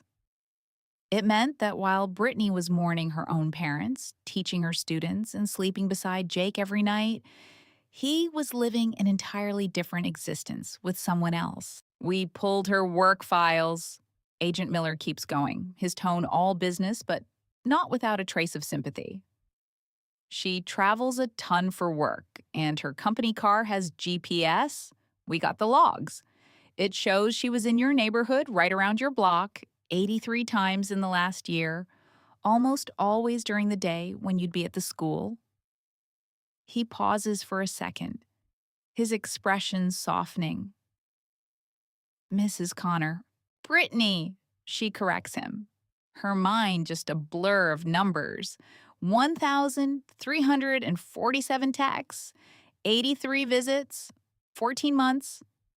Does she know, she asks, barely audible, about the insurance? About what he was planning to do to me? We don't know yet, he says, but we're about to find out. And that night, at 11:52 p.m., Chloe Anderson walked back into Brittany's house. And for the first time, Brittany heard her voice. Oh my God! Chloe is just sobbing into the hidden mic. Oh my God, Jake. I saw the news. I saw her name on the flight manifest. I can't believe it. And then you hear Jake's voice, low and soothing. Hey, it's okay. It was the exact same tone, Brittany realized with a sickening lurch, that he always used to calm her down after a nightmare. Come here. The investigators just listened to the sounds of footsteps, a couch groaning and clothes rustling. I'm so sorry, Chloe says, her voice thick with tears. I know you two were, well, I know it was complicated, but she was still your wife. This has to be just. But Jake cuts her off, his voice chillingly calm. Listen to me, he says. It's over now. She's gone. We don't have to hide anymore. A dead, heavy silence just hangs in the air. Then you hear Chloe's voice sounding so much smaller. What are you talking about? I mean, we're free, he tells her. You and me. No more sneaking around. No more lying to everyone. We can actually be together now. For real. But all those people on that plane? Wrong place, wrong time, Jake says, his voice completely flat. No emotion at all. He could have been talking about a fender bender, not the deaths of 156 people. You could almost say fate did us a favor. And right then, Brittany just forgot how to breathe. Across the room, Detective Thompson was just frozen, his coffee cup halfway to his mouth. Agent Miller was already holding up his phone, recording the audio right from the speaker. Fate? Chloe's voice is strained. Jake, that's. You can't say that. Why not? It's true. I've been trying to figure out how to tell Brittany about us for months. And now I don't have to. The universe took care of it for me. That is a horrible thing to say, she whispers. It's an honest thing to say. A long, tense silence stretches between them. And don't you dare tell me you're not at least a little bit relieved. Another pause, even longer this time. I am, she finally admits, her voice dropping. I'm so sorry, but I am. I am so sick of all the hiding. I know, baby, but it's all over now. There's something else, Chloe says, her tone shifting, sounding almost scared. Something we need to talk about. What? The baby, she says. You said we would tell her together. You said we'd sit Brittany down and explain everything, figure out custody and all of it. And now we don't have to tell anyone a single damn thing. Jake's voice is suddenly electric with pure, unfiltered joy. You're 5 months pregnant. We can just tell everyone we got together after Brittany died. They'll get it. Grief, loneliness, finding comfort. Nobody will question it for a second. 5 months. Our source said Brittany had to physically clamp her hand over her mouth to stop herself from screaming. Are you sure? Chloe asks. Because, people can do math. If the baby's born in February, February's 6 months away. By then, we'll be long gone. Gone where? The Cayman Islands. I told you, Chloe. We are not staying here. Too many memories, too much press. We're starting over somewhere nice and warm. Just you, me, and our baby. But how could we ever afford that? And at this, Jake lets out this loud, genuine laugh. Brittany had a life insurance policy, $2 million. And I'm the only beneficiary. It'll take a few weeks to go through. But once that check clears, we are set for life. 2 million. My God, Jake. I know, he says, his voice practically buzzing with excitement. It's going to change everything for us. They could hear footsteps on the recording, a fridge door opening, and the unmistakable sound of glasses clinking. What are you doing? Chloe asks him. Getting some champagne. We have to celebrate. Jake, I can't drink. I'm pregnant, remember? Then I'll drink for both of us. A cork pops loud and clear, then the fizz of the pour. To us, Chloe, Jake announces. To our new life. To never hiding again. To us, Chloe echoes, but her voice is barely there. Her words were just a whisper, and you could hear this thread of doubt woven right through them. Miller and Thompson were both hunched over the speaker, hanging on her every word. By this time next month, Jake continues, we'll be kicking back in the Caymans. $2 million buys a whole lot of forgetting. It buys a brand new start. I love you, Chloe whispers. I love you too, he answers. Both of you. A short pause. Then his voice gets lower. Let me see. Come on. Let me see the bump. They heard clothes rustling, a soft, nervous laugh from Chloe, and then Jake's voice, so full of tenderness, it was absolutely monstrous. Hey there, little one, he coos. Daddy can't wait to finally meet you. Our source says Brittany barely made it to the bathroom before she got sick. For Brittany, I was told the breaking point came right there, on a cold bathroom floor. She was just racked with sobs, her husband's triumphant voice echoing in her head. Daddy can't wait to meet you. He was talking to a child that wasn't hers, a child he made while he was planning her death. When the worst of it was over, she looked up and Detective Thompson was sitting on the floor beside her, holding out a glass of water. I'm sorry, he said, his voice quiet. I am so sorry you had to hear that. Her hands were shaking as she took the glass. 5 months, she breathed out. She's 5 months pregnant. Thompson just nodded grimly. We know. He started all of this long before he ever took out that insurance policy. He was already with her, she whispered, the reality crashing down on her all over again. I know, Thompson said. Her eyes were just hollow when she looked at him. How does anyone ever come back from something like this? He didn't have an easy answer for her. There was only one way to go. Forward. And that meant walking back into that surveillance room to watch her husband celebrate her murder with the woman carrying his child. In the other room, Agent Miller was already replaying the tape. He was rewinding it, carefully logging every single word. Thompson sat down next to him, pulling up a new window on his laptop. That's a confession to insurance fraud right there, he said. He's the beneficiary on a $2 million policy, planning to use it to disappear. That's conspiracy to commit wire fraud at the very least. But we have to prove he knew about the policy before the plane went down.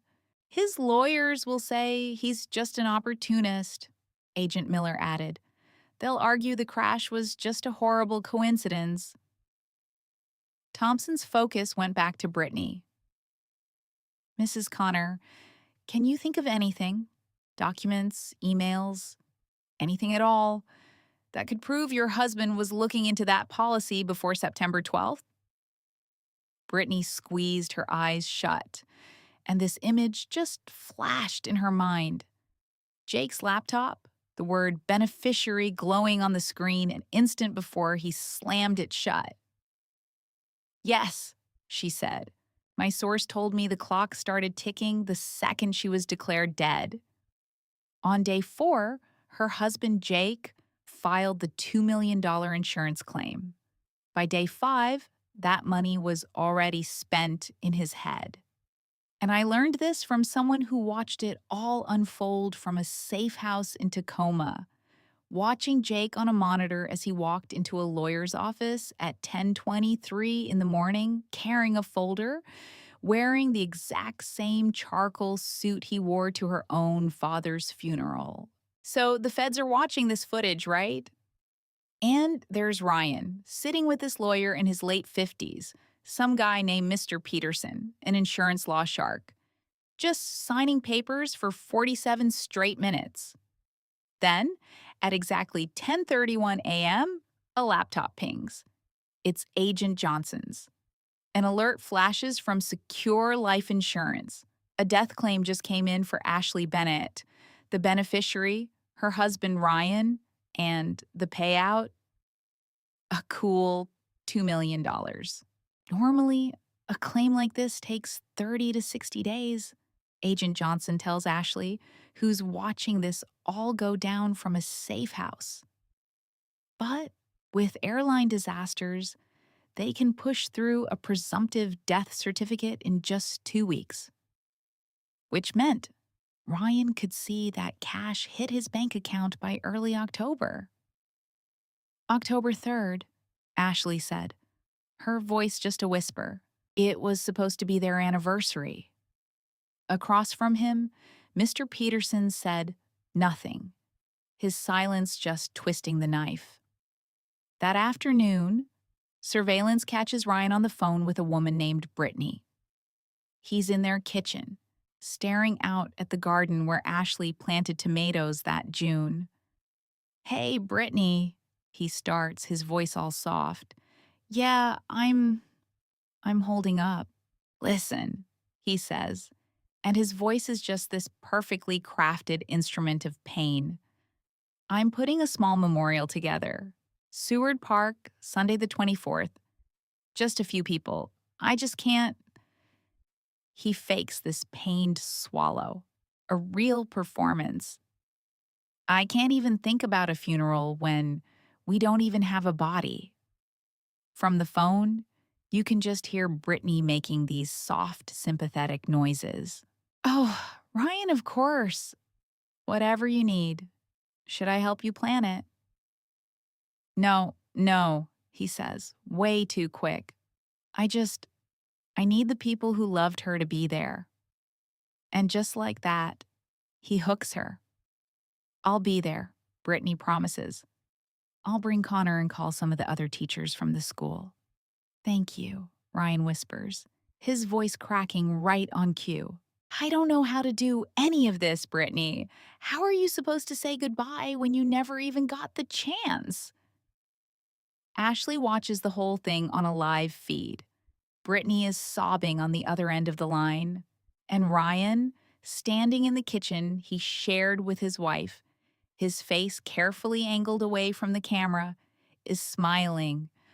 On his notepad, Mr. Peterson writes, Memorial, September 24th, a public performance.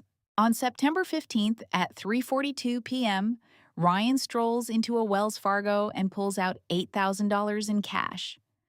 The ATM footage is grainy, black and white, but the FBI has it in under an hour. You can't mistake him.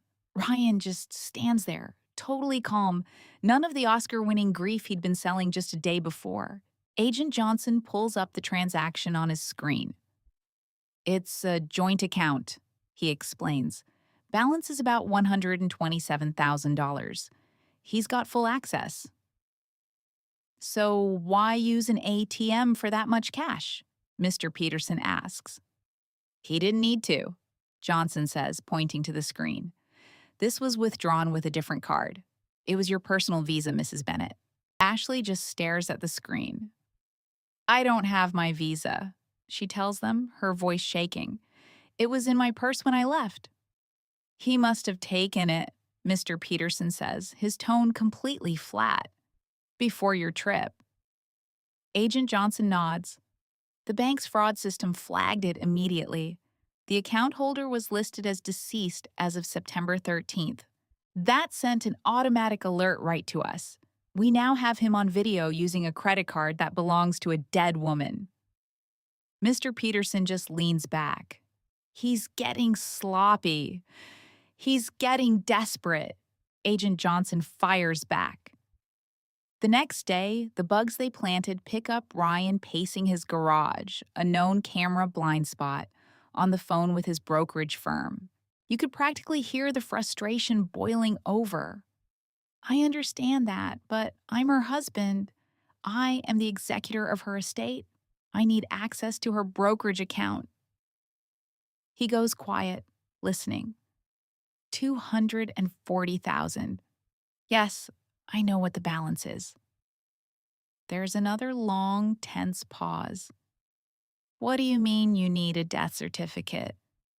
It was all over the news. Her name is on the manifest. We can't hear their reply, but his reaction says everything. How long is that going to take? Weeks? I don't have weeks. I've got creditors breathing down my neck. He stops, catches himself, and you can just hear him trying to reel it back in. I'm sorry. This has just been so hard. Can you just tell me what the process is? More silence. Then Ryan's voice drops to a low growl. Fine, I'll get the certificate. Thanks for your time. He hangs up, stands there for a second, and then just slams his fist on his workbench. Mr. Peterson jots down another note. Needs death certificate. Liquidation stalled. By 9:47 p.m. that night, Ryan is back in the kitchen. But this time, he's with a woman named Jessica. I booked the tickets, he says. And you can actually hear the smile in his voice. Grand Cayman, September 25th. They're one way. One way? Jessica sounds terrified. Ryan, that's in 9 days. I know, but we have to go. The longer we're here, the more questions people are going to ask. I want to be long gone when that insurance money lands. It's too much heat.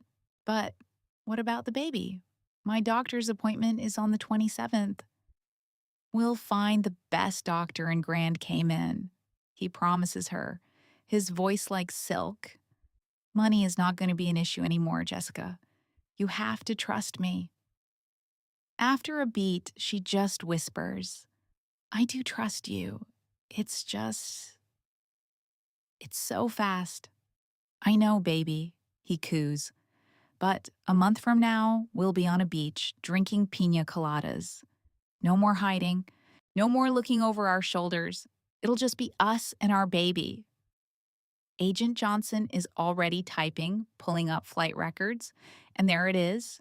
2 first-class seats, Seattle to Grand Cayman, layover in Houston, September 25th, a 6 a.m. flight. The return date? Blank. He's running, Mr. Peterson says. He thinks he's running. Agent Johnson corrects him. He turns his laptop so Ashley can see the zoomed-in shot from the ATM, Ryan's face, the time, the date, the $8,000. He's using your own money to pay for his getaway with her, the agent tells her. And Ashley just stares at the face of the man she married, the man who promised to love her, the man who is now systematically bleeding their life savings dry to start over with someone else, whilst she was forced to watch it all unfold, legally dead to the world. "Ay, how much longer?" she whispers, her voice almost gone. "How much longer do I have to be dead?" Mr. Peterson and Agent Johnson just trade a look. Then, the lawyer opens a different file on his computer. We found a payment from Ryan's account, Mr. Peterson says, his voice slow and heavy. $15,000 wired on August 28th to a man named Tyler. He's a professional fixer out of Las Vegas. We picked him up this morning. Ashley told me she just went ice cold. A fixer. The kind of guy you hire when you have a problem you need gone, for good. Mrs. Bennett, he says, your husband didn't just want you gone. He paid someone to make sure you were. On the 6th day of her new life in hiding, the feds arrested the man Ryan had hired to murder her, and on the 7th day, she sat and listened as that man told them in horrifying detail exactly how she was supposed to die. Agent Johnson showed up at 2 p.m. on September 17th, tablet in hand, his face like stone. They showed me a picture. Tyler, 41, the agent told her, dishonorable discharge in 2009, picked up 7 times in the last decade, assault, fraud, you name it. But he never does time. Witnesses suddenly can't remember a thing. He was the guy you called in Vegas when you had a problem, the kind of problem you needed to vanish.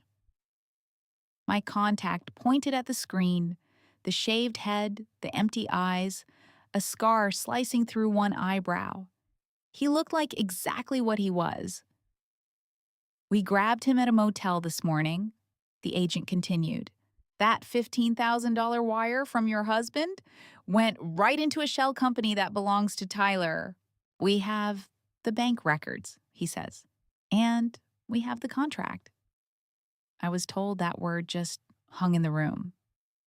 Contract? Encrypted emails, the agent clarified. But we got through. Your husband spelled out exactly what he wanted. Tyler gave him a price. $15,000 now, $85,000 when it was done, $100,000. That's what Ryan decided his wife's life was worth. Then, Agent Johnson turns the tablet to show a live feed from an FBI interrogation room. It's straight out of a movie. Gray walls, metal table, 2 chairs. Tyler's on one side, cuffed to the table. Across from him is Johnson's partner, a special agent Miller. Some nervous-looking lawyer in a bad suit is sitting next to Tyler, looking like he'd rather be anywhere else in the world. This is live, Agent Johnson tells Ashley. You're seeing this as we do? You ready?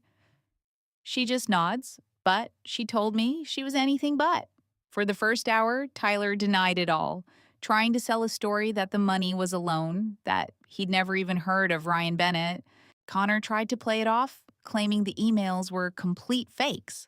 That's when Agent Reed just slid a single sheet of paper across that cold metal table. These are your phone records. On September 12th at 3:17 p.m., you accepted a call from Jake's number. It went for 2 minutes and 34 seconds. What did you two talk about? Connor just stared at the paper, his whole story falling apart right there. We can make a deal, Reed told him. Conspiracy will get you 10 years. You'll probably be out in 7. Or we go with attempted murder and you're staring down 25 to life. Your call. I'm told Jake shot a look at his lawyer, who gave this barely perceptible nod. Leaning back, Jake finally cracked. What do you need to know? He asked. I met Connor on August 20th at some dive bar in Vegas. His voice, they said, was completely robotic, just detached, like he was reciting a grocery list. He told me he had a situation he couldn't get out of, a wife who just wouldn't disappear. He wanted it to look like some kind of freak accident. I told him accidents aren't cheap. He took a breath. He said money was no object. The setup was simple. He was flying her to Vegas, September 12th to the 15th. They were staying at Caesars. The plan, as it was explained to me by those close to the investigation, was chillingly simple.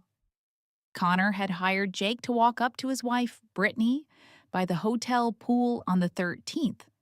It would have been chaos. A perfect cover. The weapon of choice? GHB. A few drops in her drink, and Brittany would have just felt woozy, thinking she'd had too much sun. Jake was then supposed to play the Good Samaritan, just a kind stranger helping her back to her room. The entire charade was designed to look like a tourist who just couldn't handle her liquor. My sources confirmed that hotel security footage would have only shown a nice man helping a woman who seemed drunk. Once inside the room, the plan took a much darker turn. He was instructed to draw a bath, wait for her to lose consciousness, and then hold her head under the water. It would have gone down as an accidental drowning. A sad story about a vacation gone wrong. It happens more than you'd think. The local cops would have closed the case in a week. And just like that, Connor would have collected on a massive insurance payout, while Jake vanished with $85,000. But according to FBI Special Agent Reed, that's not how it went down. The whole case came undone because of Jake. On the 12th of September, around 3:17 in the afternoon, Pacific time, Connor made a phone call. The transcript shows he told Jake, and I am quoting this directly, "The job's off. She's dead. Plane crash. Fate did the work for you," Connor apparently said. And then he let out a laugh.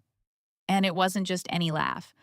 I was told it was the sound of a man who felt an immense burden just evaporate. Agent Reed played the recording for me. Even coming through a tiny speaker, Connor's voice was sharp and clear, followed by this quick, almost giddy little chuckle. It was the sound that would ultimately seal his fate. When Agent Reed pushed Jake for the rest of that call, the story was just sickeningly casual. The hitman had asked about his $15,000 deposit. Connor told him to just keep it, a bonus, calling the plane crash a lucky break right before he hung up.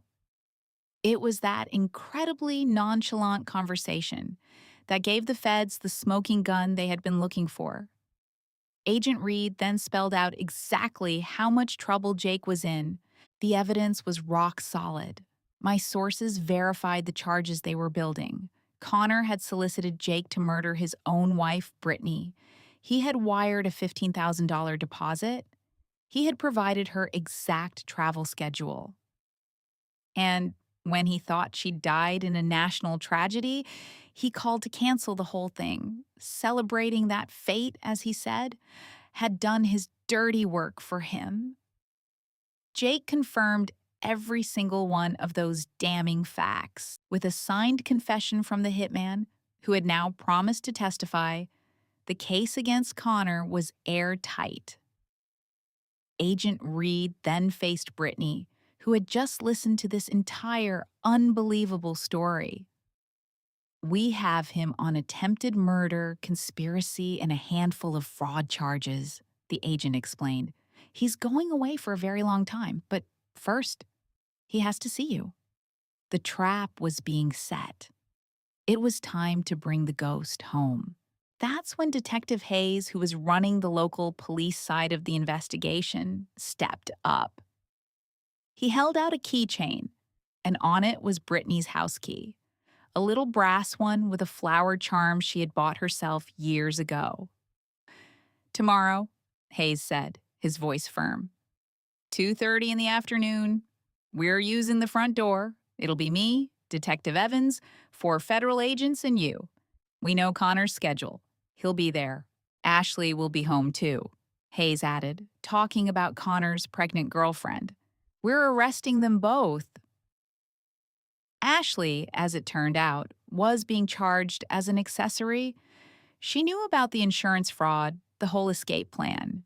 She was a willing participant in the whole sick lie. Brittany just stared at the key to a life that had been violently ripped from her just 7 days before by the man she had built it with. "Are you ready for this?" Detective Hayes asked her. I'm told she was the furthest thing from ready. How could anyone be prepared for that? To walk back into your own home? to look into the eyes of the man who had celebrated your death. But she took the key. She said yes. What happened next was a confrontation that almost no one could imagine. A moment a man had to face the life he was so certain he had completely destroyed. The house, from what my sources tell me, looked painfully ordinary from the curb. The blue front door, which Brittany had painted herself on a whim 3 summers ago, was a pop of cheerful color. It was the absolute picture of a happy life, a total facade that was hiding a nightmare. The man inside was absolutely positive that the woman who had turned that house into a home was dead. At 2:31 p.m., Detective Hayes stood with her on the driveway, his hand resting on her back as a quiet, steadying presence. A team of FBI agents was already in place, unseen, locking down the entire perimeter and cutting off any chance of escape. The final act of Connor's twisted fantasy was about to play out. Detective Hayes walked up to the blue door and knocked 3 hard times, his voice booming. "Connor, this is Detective Hayes with the Seattle PD. Open the door."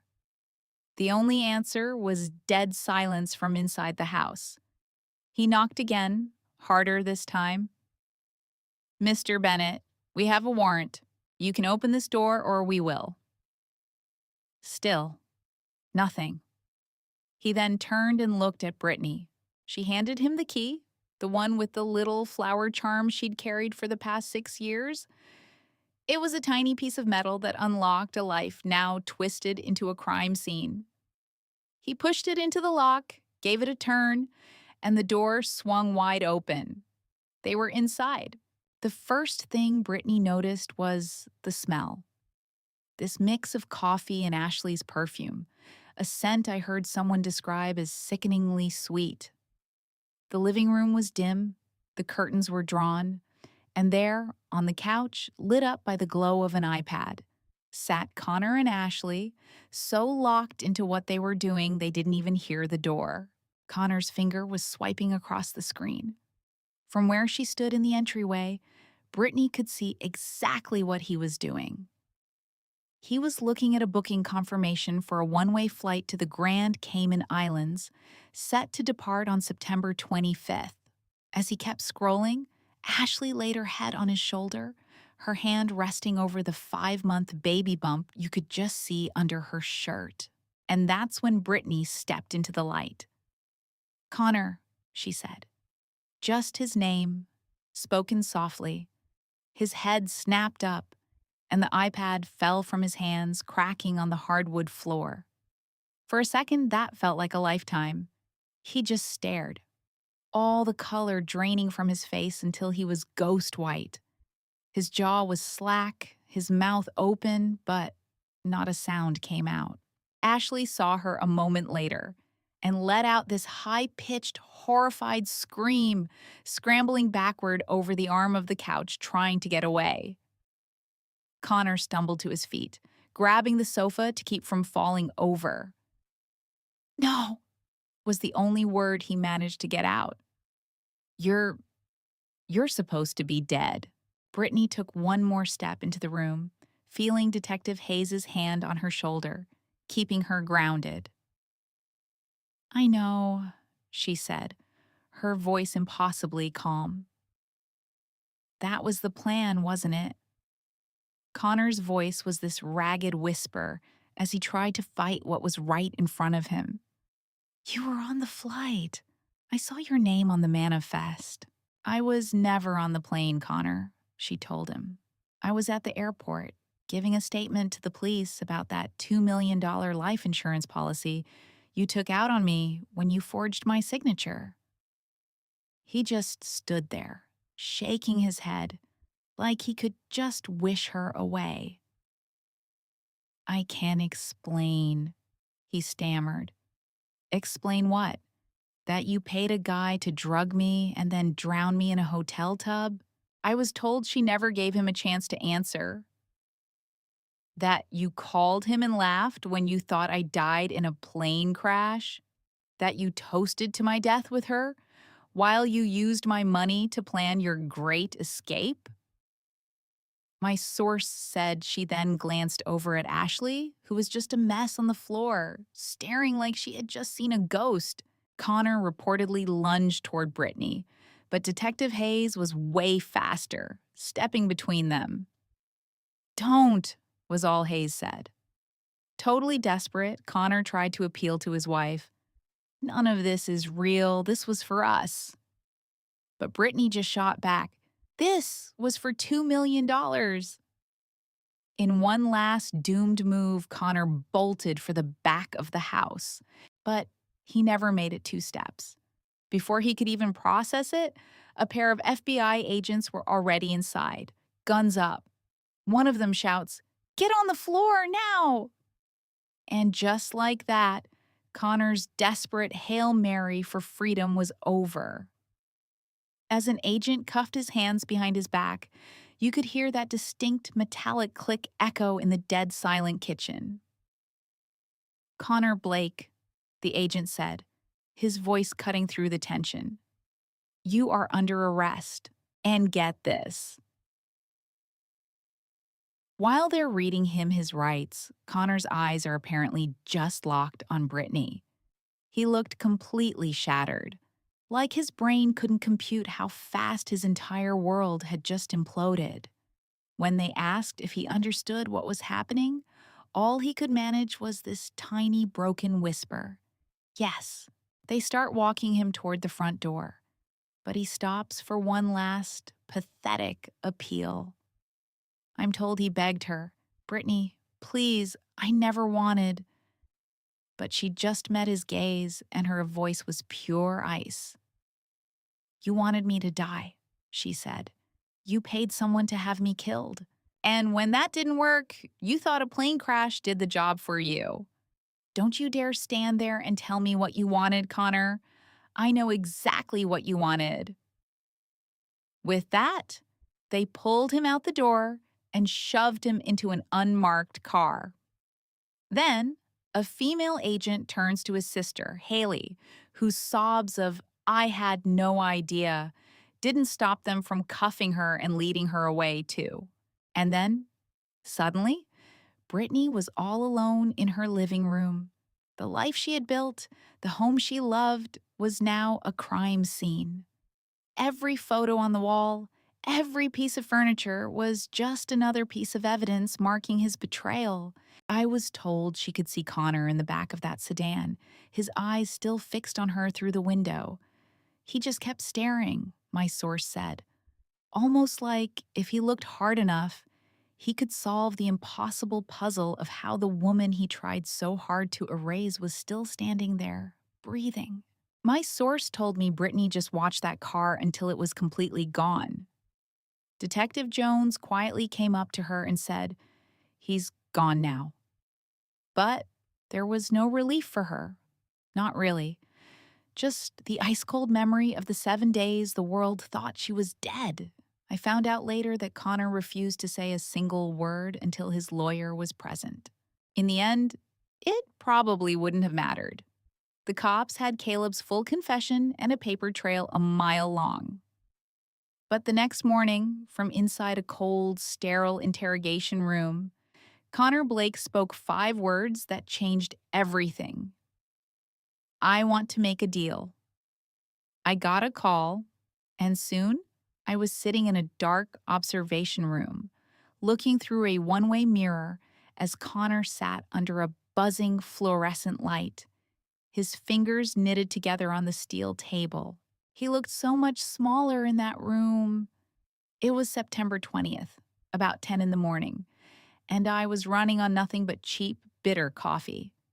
Detective Jones was next to me, his own cup totally forgotten.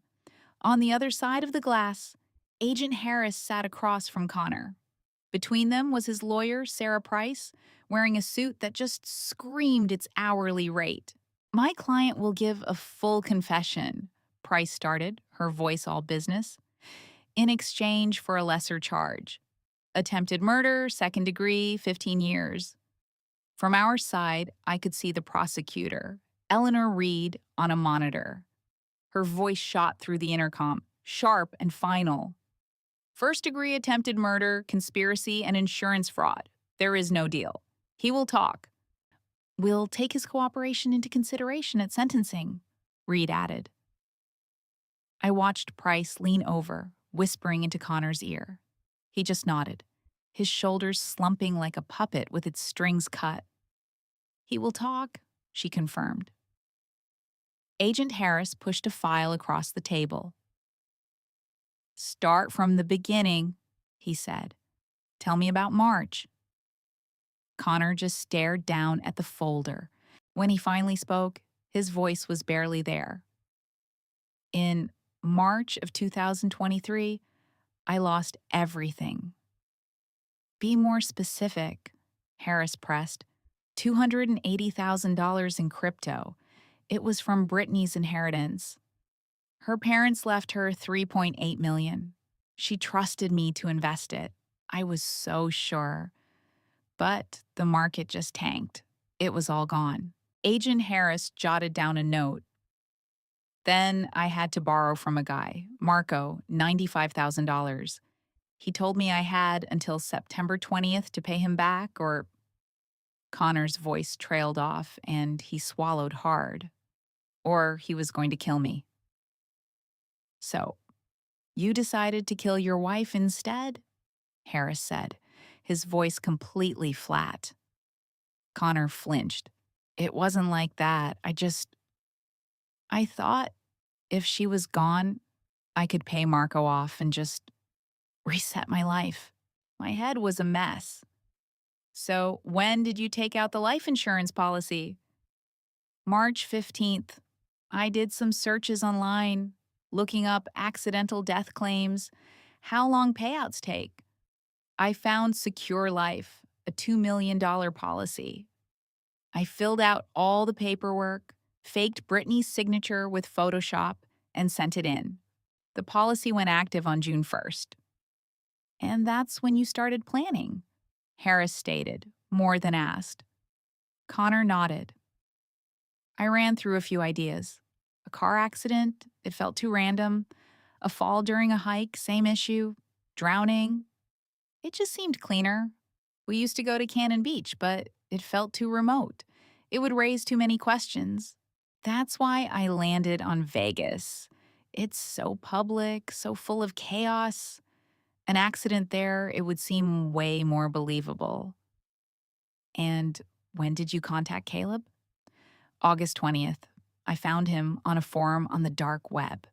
We used encrypted texts. He said he could do it. $15,000 up front, another $85,000 after. I wired him the first payment on August 28th. Agent Harris leaned forward, his voice dropping low. What was the plan exactly? Caleb was supposed to approach Brittany by the pool at Caesars on September 13th. He'd slip something in her drink, help her back to the room when she felt sick. Then he would stage a drowning in the bathtub, make it look like an accident. And you were okay with that. Connor's jaw clenched. I was desperate. You booked the Vegas trip on September 10th? Yeah. I told her it was a surprise for our anniversary. She had no clue.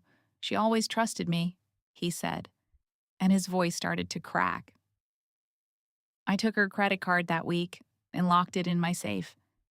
I knew I'd need access to the cash. September 12th. Walk me through it. Connor squeezed his eyes shut. I drove her to the airport. I called Caleb on the way to confirm what time she'd be landing. At the gate, I stood there and watched her walk through security.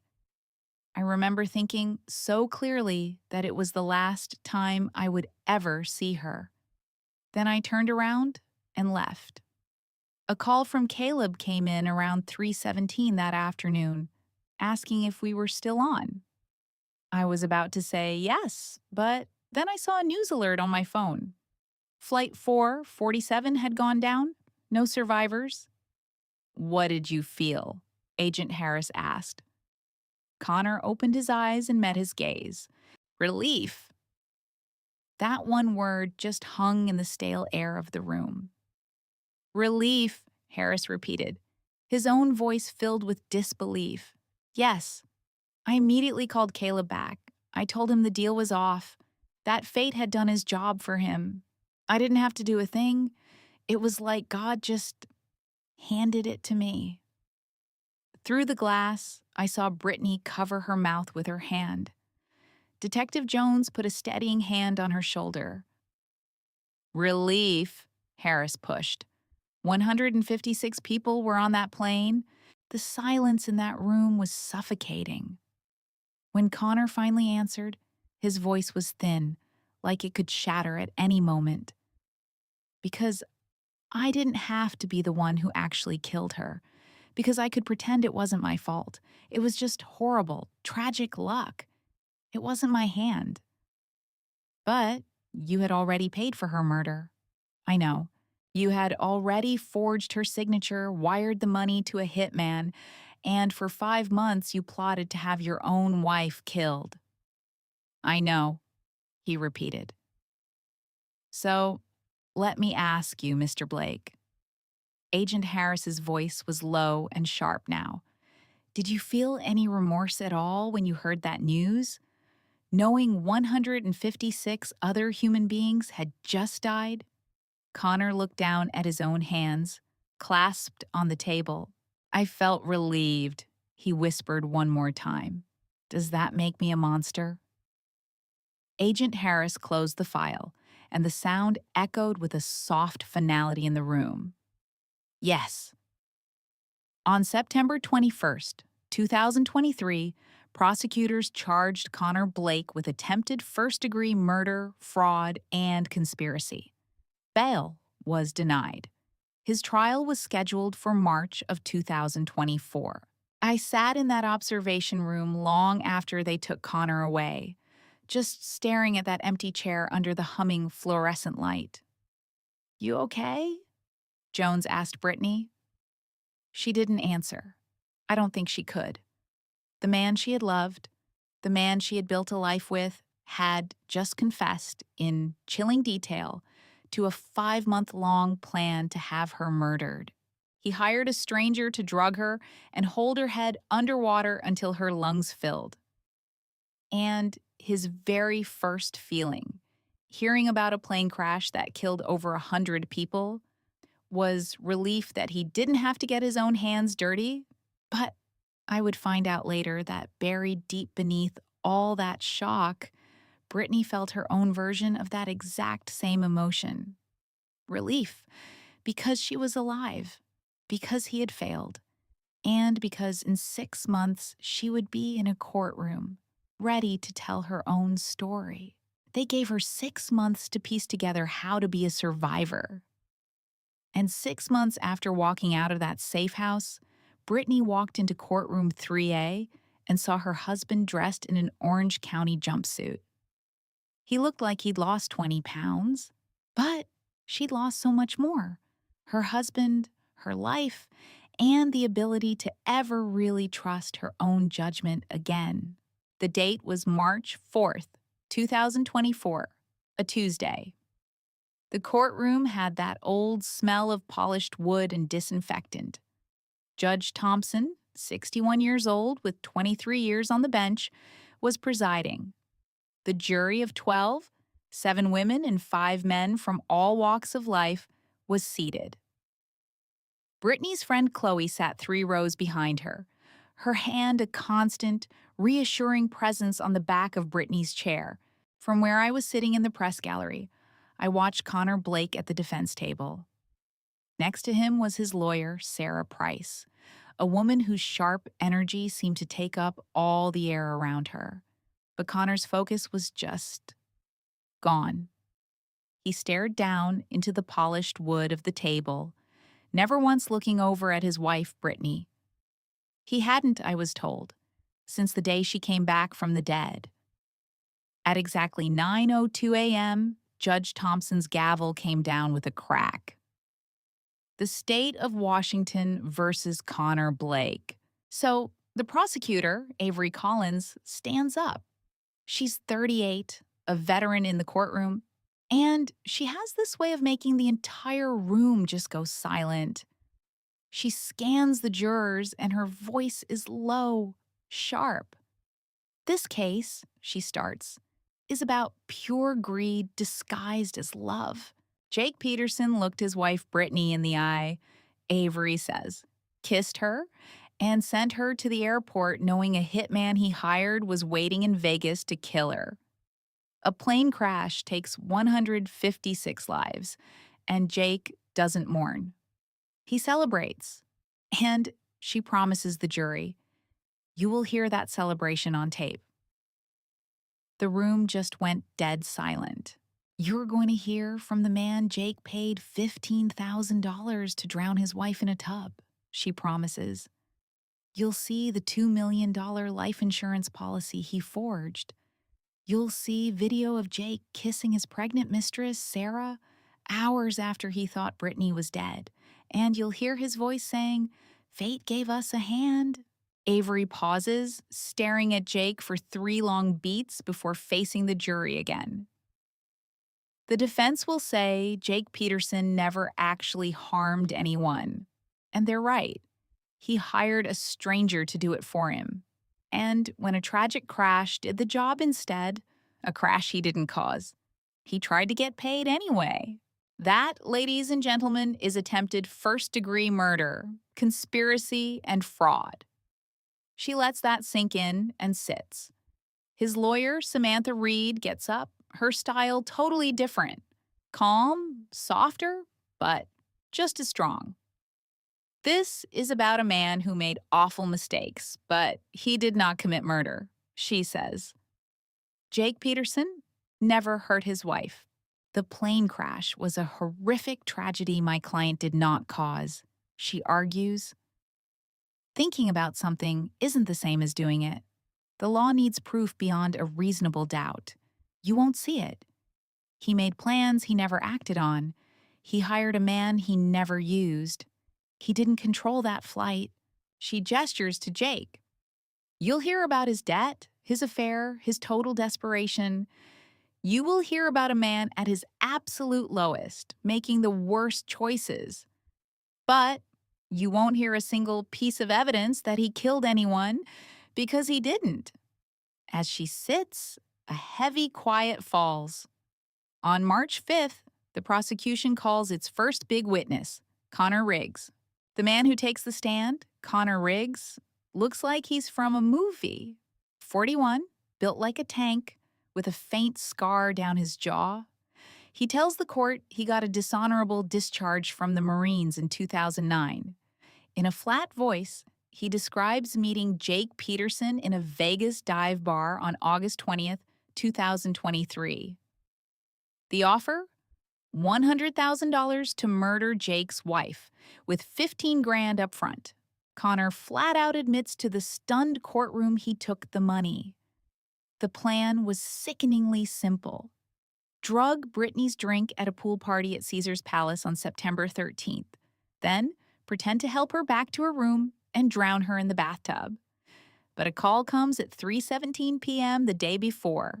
It's Jake. Job's off, he says. She's dead. Plane went down. Fate did your work for you. And according to Connor Riggs, Jake was laughing when he said it. On March 6th, FBI agent David Miller starts laying out the government's case, piece by piece. Exhibit A, a forged life insurance form. The signature was not Brittany's. Exhibit B gave a terrifying look into Jake's mind. His Google search history, full of things like, how long does GHB stay in system? And accidental death insurance payout time. Then comes Exhibit C. Security footage from the night of September 13th. On screen, Jake Peterson is on a couch with his mistress, Sarah. You see him kiss her pregnant belly. Then the audio plays. Jake's voice, cold and clear, echoes in the court. Fate gave us a hand. She's gone. We're free. The juror next to me, a woman in her 50s, covers her mouth. Prosecutor Collins asks, Agent Miller, Did the defendant show any remorse for the 156 people who died on Flight 447? Miller's answer was chilling. No, ma'am, he said. He said he felt relieved. Then, on March 8th, the moment everyone was waiting for, the state calls Brittany Peterson. As she walked past, a friend squeezed her hand, a small anchor in a sea of strangers. When Brittany Peterson took the witness stand, the air just got sucked out of the room. I saw her look at her husband, but Jake just stared down at the table, a man trying to disappear. This was the moment she'd been waiting 6 months for. When she tried to talk, her voice just cracked. Judge Wallace gently asked if she needed a second. She just shook her head. She'd come too far. Avery Collins walks up. Mrs. Peterson, could you tell the jury about yourself? Brittany takes a deep breath. I'm 31, she starts. I teach high school English in Seattle. I've been married to Jake for 8 years. We got married on October 3rd, 2015. Do you have any children? Avery asks. No. The word just breaks. We tried. I had 3 miscarriages. She listed the years like tombstones: 2017, 2019, and 2021. The last one, she adds, was just 6 weeks before her parents died, killed instantly by a semi on Highway 101. She swallows, trying to hold it together. Her parents left her $3.8 million. The money went straight into a joint account in April of 2021. Avery asks who managed the money. Jake did, Brittany says softly. He was a financial advisor. I trusted him completely.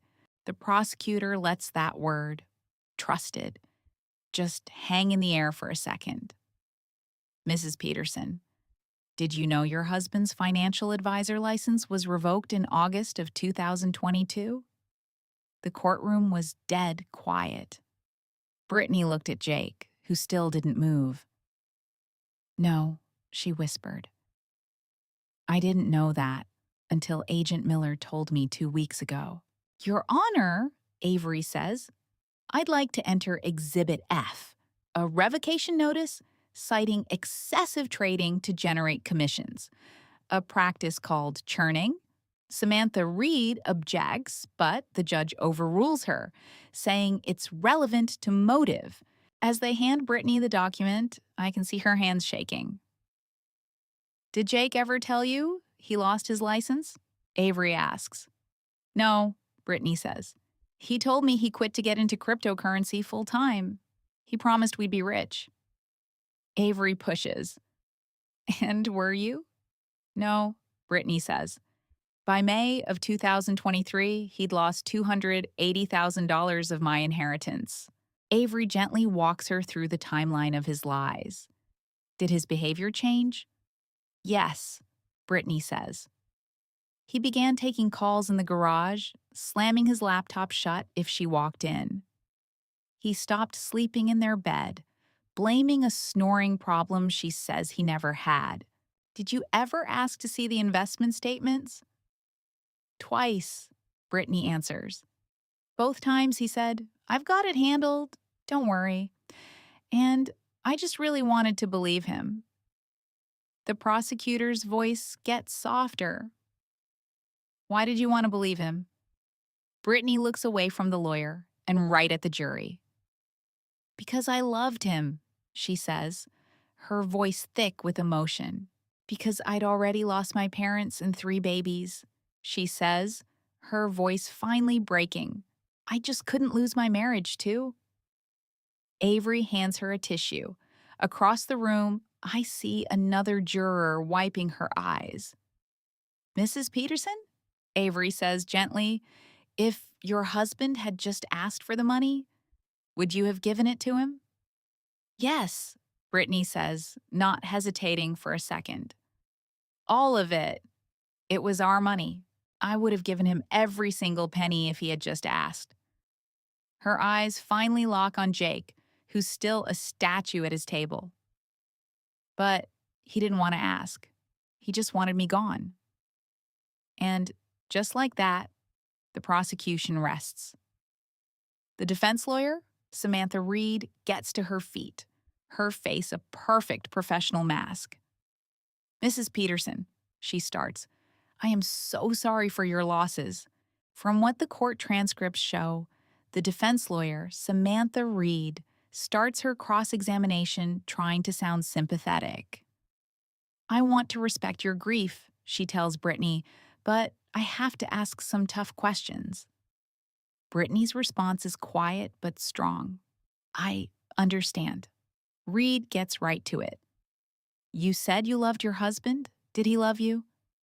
After a heavy pause, Brittany answers, "I thought he did." Reed jumps on it. "But you can't know for sure." That's when Brittany's voice turns to ice. "I know he hired a man to kill me. I know he celebrated when he thought I was dead." Reed is on her feet, instantly, objecting. The judge agrees, telling Brittany to only answer the question asked. Reed, not missing a beat, tries a new angle. "Isn't it true you and Jake discussed divorce in February of 2023? I read that Brittany sat up straight on the stand. "I suggested we try marriage counseling," she corrected. "Jake was the one who said no." Reed then reads from her notes, quoting Jake directly. "Divorce would destroy me financially. All right, let's get into this story, and I gotta warn you, this one is heavy." It came in from a listener, and it's about a man named Jake. We're in the courtroom, and the defense attorney, Connor Hayes, is grilling Jake's wife, Brittany. He asks her what she thought Jake meant when he said a divorce would destroy him. And Brittany, man, she looks right at him, her voice just ice, and says, "At the time, I thought he meant emotionally. But now I know he was talking about the money. If we divorced, I'd take my inheritance. If I died, he'd get everything. The $3.8 million from my parents, plus another $2 million from a life insurance policy he forged. $5.8 million. Hayes, he's a rock, doesn't even blink." He pushes back. "But you admit the marriage was falling apart?" "Yes," she says. "You admit your husband was under a lot of financial pressure?" "Yes." "And you admit you talked about divorce?" And that's when Brittany just snaps. You can hear the rage break through. "I suggested counseling," she fires back. "He's the one who planned a murder." Hayes objects, but the judge lets it stand. The court just heard her truth. Later, the prosecutor, Jessica Stone, gets her turn and she plays her ace. "The FBI pulled 67 emails from your husband's laptop," she says, and this giant screen behind her just flickers to life. And what pops up is an unsent draft, dated August 14th, 2023. It's an email Jake wrote to himself. The subject line? Final numbers. The body of the email was just chilling. "If B dies, we'll have $5.8 million total." And the text on that screen just lays out this cold, terrifying blueprint. "Ashley and I can disappear. Baby born in the Caymans, no extradition for fraud under $10 million. Dylan wants $100,000, but he's worth it. Once the policy pays out, we're gone by November. Ashley doesn't know about the hitman. She thinks it's fate. Better that way." You could just hear the air get sucked out of the room, followed by this raw, broken sob from the gallery. I remember looking over and seeing this woman just clutching a framed picture of a young guy.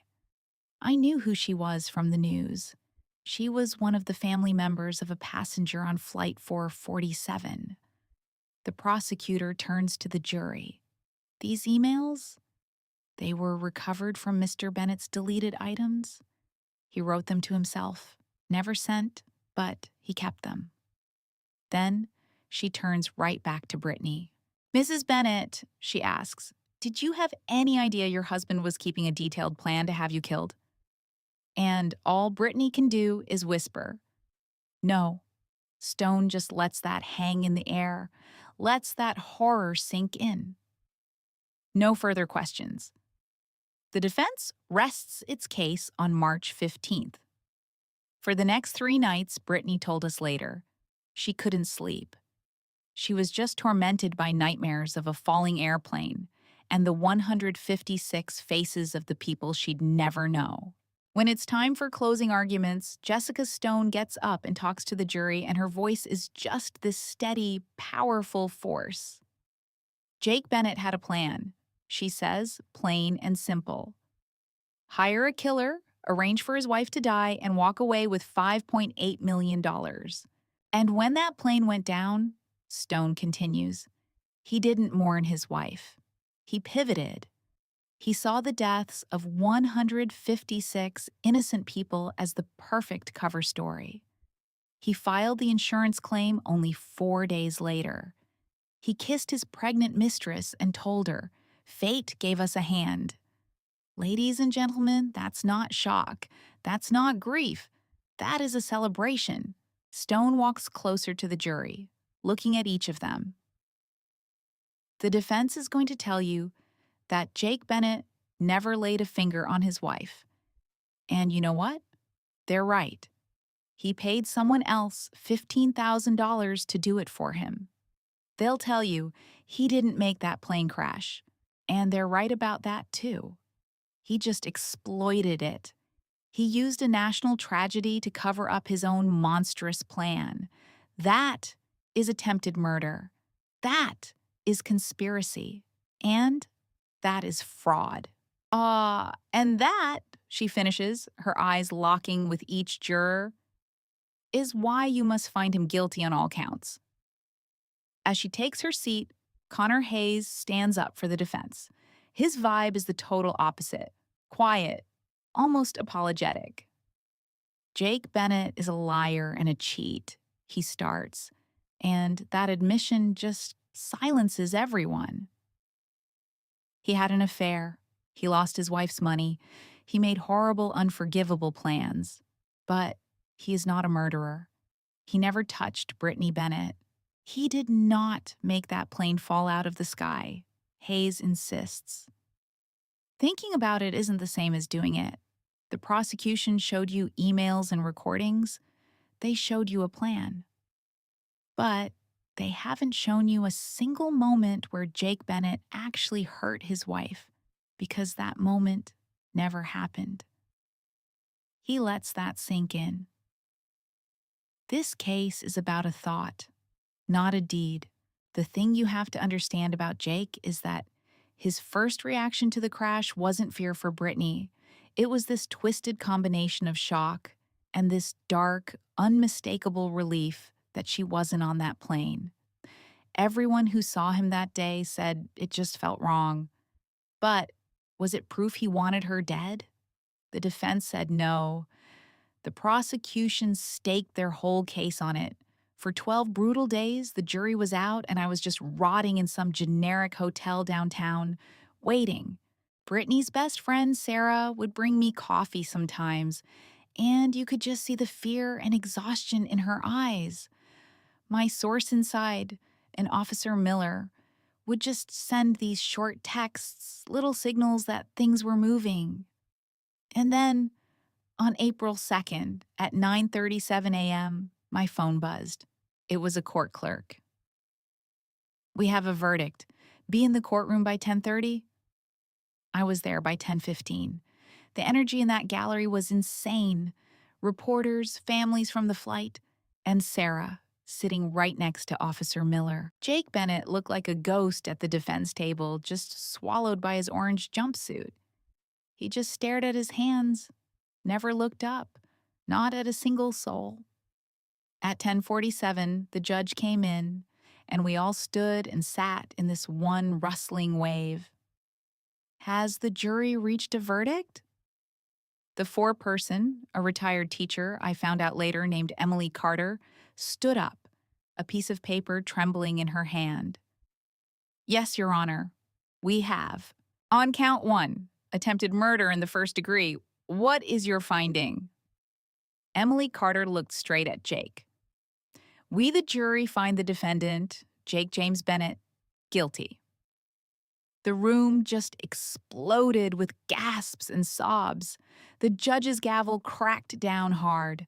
I saw Sarah's hand grab Brittany's shoulder. On count two, conspiracy to commit murder. What is your finding? And there it was again, that same gut punch of a word. Guilty. On count three, insurance fraud. Guilty. It was relentless. Just the steady drumbeat of justice. On count four, theft in the first degree. Guilty. On count five, wire fraud. Guilty. Jake's head finally just dropped, like his whole body caved in under the weight of it.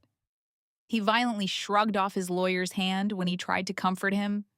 The judge thanked the jury, let them go, and set the sentencing for April 15th. I pushed my way out of the courthouse into this wall of flashing cameras and shouting reporters. I had nothing to say to them. Ugh. Officer Miller gave me a quick, firm hug. Sarah was just openly sobbing. And me? I just felt completely hollow. 2 weeks later, the courtroom felt different. It was quieter. The whole media circus was gone. Jake was there, still in orange, but he looked smaller somehow, his hand shaking. When the judge asked for victim impact statements, someone stood up in the gallery. It was Brittany. She walked to the podium with this steady, unwavering purpose. She didn't look at Jake, not even once. Her eyes were fixed on the judge. Your Honor, my name is Brittany Bennett. I'm 31 years old. I teach English at Lincoln High School. Her voice was impossibly strong. I have 3 students who want to be writers. I have a friend who texts me every morning just to make sure I'm okay. I have a TSA officer who saved my life because she followed her gut. She took a long, steadying breath. Jake didn't just try to kill me, she said, her voice building with every word. He tried to erase me. He wanted my money, my life insurance, my parents' legacy. He wanted it all gone so he could start a new life with someone else. And when 156 people died, he wasn't sad. He celebrated. He saw their deaths as a lucky break. Her head finally turned, and her eyes scanned the gallery. I saw her gaze land on a woman in her 50s, the same one from before, holding the photo of her son. That was Susan Davis, whose son, Ethan, 24 years old, was on flight 447. Every day I live, Brittany declared, her voice echoing with conviction. I live to honor the 156 people who never got a second chance. I will not let Jake erase me, and I will not let him erase them. She sat down, and the courtroom was completely silent. The judge slowly took off his glasses. He just stared at Jake for what felt like an eternity. Mr. Bennett, the judge said. His voice was low and hard as steel. I have been a judge for 23 years. I've seen murders of passion, of desperation, of pure stupidity, but I have never, he paused, and the silence just made his words heavier, seen a man celebrate the deaths of 156 innocent people because he saw it as his alibi.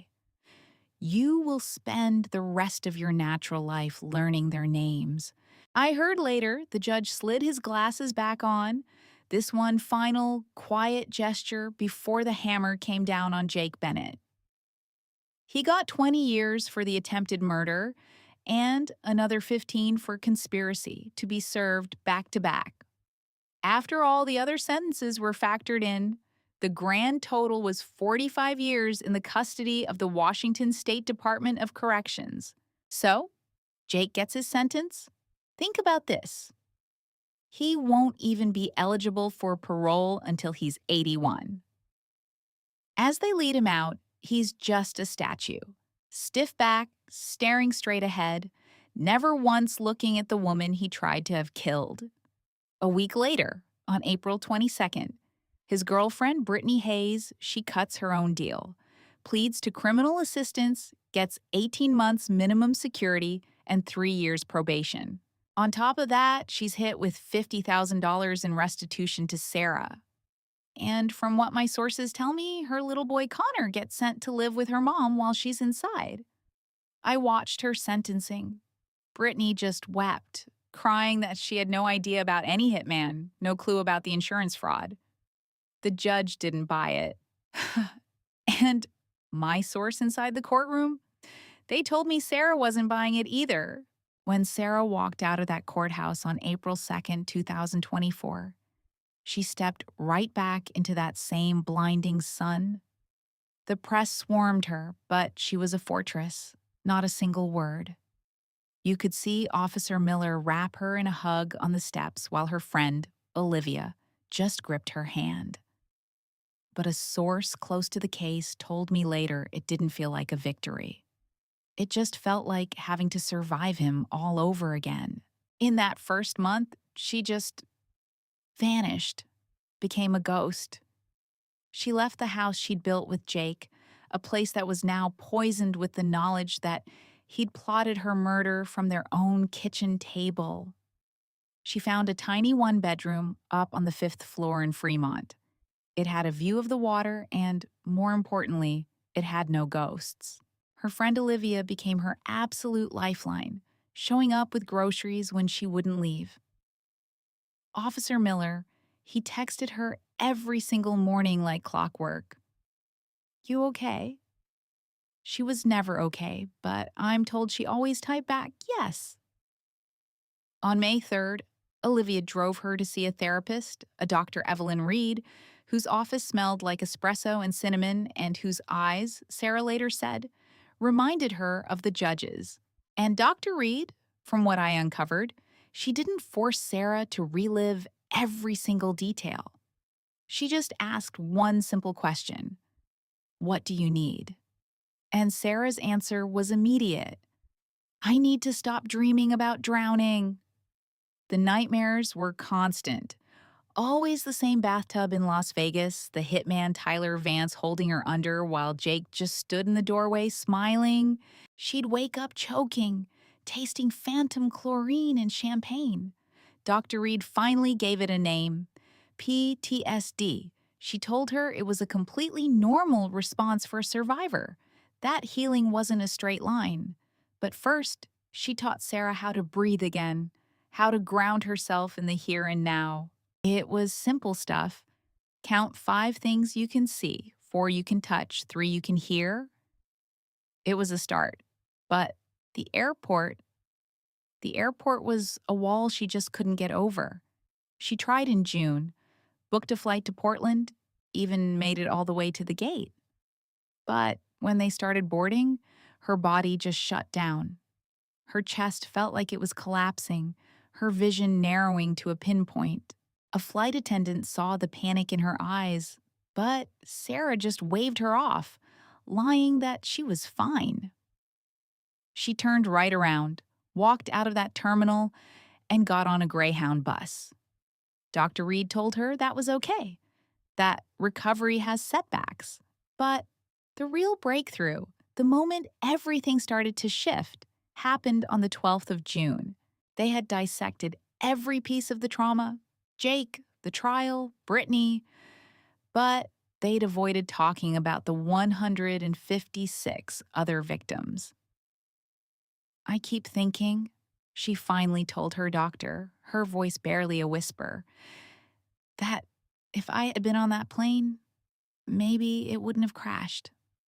The weight distribution, it would have been different. Maybe the engine wouldn't have failed.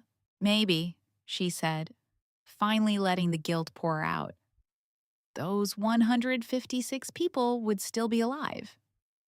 And that's when the dam just broke. Dr. Reed let her sob, and then she said something that changed everything. "Sarah, You are not responsible for an engine failure. You are responsible for trusting your gut. You survived because you listened to that voice inside you. That isn't guilt. That's wisdom. The tears that followed weren't from pain, they were from pure relief. In July, my sources say she took the next step. She found a support group called Crime Survivors Northwest. The psychologist who ran it, a Dr. Ben Carter, started every single session the same way. This is a space where your story matters. For 3 straight weeks, Sarah just sat there and listened. She heard the stories of people like Amelia Peterson, who had escaped a violent marriage, and Jacob Chen, who survived a shooting at his office. The details were all different, but the look in their eyes, the pain, it was the same. So, about 4 weeks in, when Dr. Evans asked if anyone new wanted to speak, this woman, Brittany, puts her hand up. In this quiet, steady voice, she just lays it all out there. "My name is Brittany," she said. "My husband tried to have me killed. He hired a professional, but I never got on the flight he planned for me to die on. That same flight crashed," she continued, "and 156 people died. My husband, Jake, threw a party." The entire room went dead silent. Then a woman named Chloe reached over, grabbed her hand, and just whispered, "You're safe now. That's all that matters." It was right after that, I'm told, that Brittany started writing down every dark memory she had of Jake. She wrote about the kindness of Officer Miller as he guided her out of that nightmare. By July, she had 50 pages. By August, it was 200. She decided to call the manuscript The Manifest. Her therapist told her that by writing her story, she was finally taking its power back from Jake. On September 1st, that manuscript landed in the inbox of a New York agent named Rebecca Shaw. 2 days later, an email hit Sarah's phone. "Sarah," it said, "I was up all night reading this. It's one of the most powerful things I've ever read." A bidding war exploded between 3 major publishers. On September 10th, HarperCollins made an offer. Jake Bennett tried to make her disappear. Now, the whole world was about to know her name. The deal came with an advance check for $150,000. Sarah's first calls were to the people who saved her: Olivia, her therapist, and Jess Riley. I was told that Jess, the former TSA officer, just completely broke down on the phone. They had started this tradition of getting coffee every month, and Jess, now retired after 19 years, admitted she could never look at that checkpoint again without seeing Sarah's face. They would meet up in Queen Anne, and Jess told Sarah that if Jake had been just a little smarter, or if she'd been distracted for even 5 seconds, Sarah would have been on that flight. "But I'm not," Sarah would whisper back. Jess said it was because they both trusted their gut, and they'd raised their little paper cups in a toast. And through all of it, sources confirmed Olivia sent that text every single morning without fail. When Sarah was too broken to eat, Olivia would just show up with soup. When the silence in her apartment was deafening, Olivia would come over and they'd just watch stupid reality TV, no words needed. On the 1-year anniversary of the crash, September 11th, she arrived with Thai food and a bottle of wine. Sarah hesitated, reminding her she was on meds from her therapist. "One glass won't kill you," Olivia insisted gently. "And tonight, you have something to celebrate." So, they raised a glass to the book deal, to friendship, to just surviving. And it was right then that Sarah saw it, an email from the Flight 447 Families Alliance. The subject line was for the 1-year memorial on September 12th, 2025. The email was dated September 11th, 2024. The message read, "We would be honored if you would speak. Your story is part of theirs now." My source told me Sarah just froze, staring at her laptop. Olivia saw the color drain from her face and asked what was wrong. They want me to go back, Sarah said, her voice paper thin. Back to the airport on the anniversary. It was the one place on Earth she swore she would never go again. That drive to SeaTac had to be hell on Earth. At 7 in the morning, Olivia was behind the wheel, with Jess Riley riding shotgun and Sarah in the back. The parking garage was a sickeningly perfect replica of her memory. Level 3, Section B. Just staring at the elevator doors from the back seat, she felt that familiar crushing sensation in her chest. I can't do this, she managed to get out. Jess turned around from the front seat. She was just in jeans and a blazer, 2 weeks into her retirement, but her eyes had that same steel. You can, she told Sarah. Those families in there, they need to see you. They need to know their loved ones' deaths weren't just a random tragedy. You are the living proof that justice found the man who tried to use their pain for his own gain. My source, Olivia, told me she reached a hand back, giving Sarah's a squeeze of support. We'll be right there with you, she'd said. From what I was told, Sarah took a sharp breath, stepped out of the car, and headed for the elevator. The memorial was at Gate C7. A Space Pacific Airways had shut down for the day. The TSA had even set up a special bypass, sparing the families the ordeal of a security screening. I can only imagine what it was like for Sarah to walk that sterile hall, past the Starbucks, the Hudson News, and the very spot where an agent named Jessica Riley had grabbed her arm and spoken the words that blew her life apart. Ma'am, I need you to come with me. The gate area was utterly transformed. I was told there were 156 empty white chairs set in perfect rows, all pointed toward a small stage. A name card was placed on every single one. My source saw Sarah's eyes catch one in the third row. Ethan Donovan, 24. Then another, 7 rows back, Sarah Thompson, 28, from Portland, Oregon. The air, thick with the scent of white lilies and roses, must have felt heavy. Behind the stage, a massive screen cycled through pictures of the people they'd lost. Each face appeared for just 3 seconds, making a 7-minute and 48-second loop of stolen lives. Nearly 400 people filled the space. Families, friends, airline employees in dark suits, and a quiet contingent of media respectfully positioned at the back. Megan Donovan, the head of the Families Alliance, walked to the podium. Sarah, I'm told, recognized her instantly from the trial as the woman who had desperately clutched a photo of her son, Ethan. All right, everyone, settle in. This next story is heavy, and it comes straight from a listener named Jake. It all starts a year after his life blew up at the memorial service for Pacific Airways Flight 447. He describes watching a victim's mother on stage, trying to hold it together while talking about the 156 people who died. And all Jake could think was, his wife was supposed to be number 157. This entire tragedy was meant to be his way out. Then, the woman starts this whole tribute to her son, Ethan, a 24-year-old kid on his way to a bachelor party. Jake described it as a master class in pulling heartstrings. He told me, her voice cracked, the room started weeping, and all I felt was ice in my veins.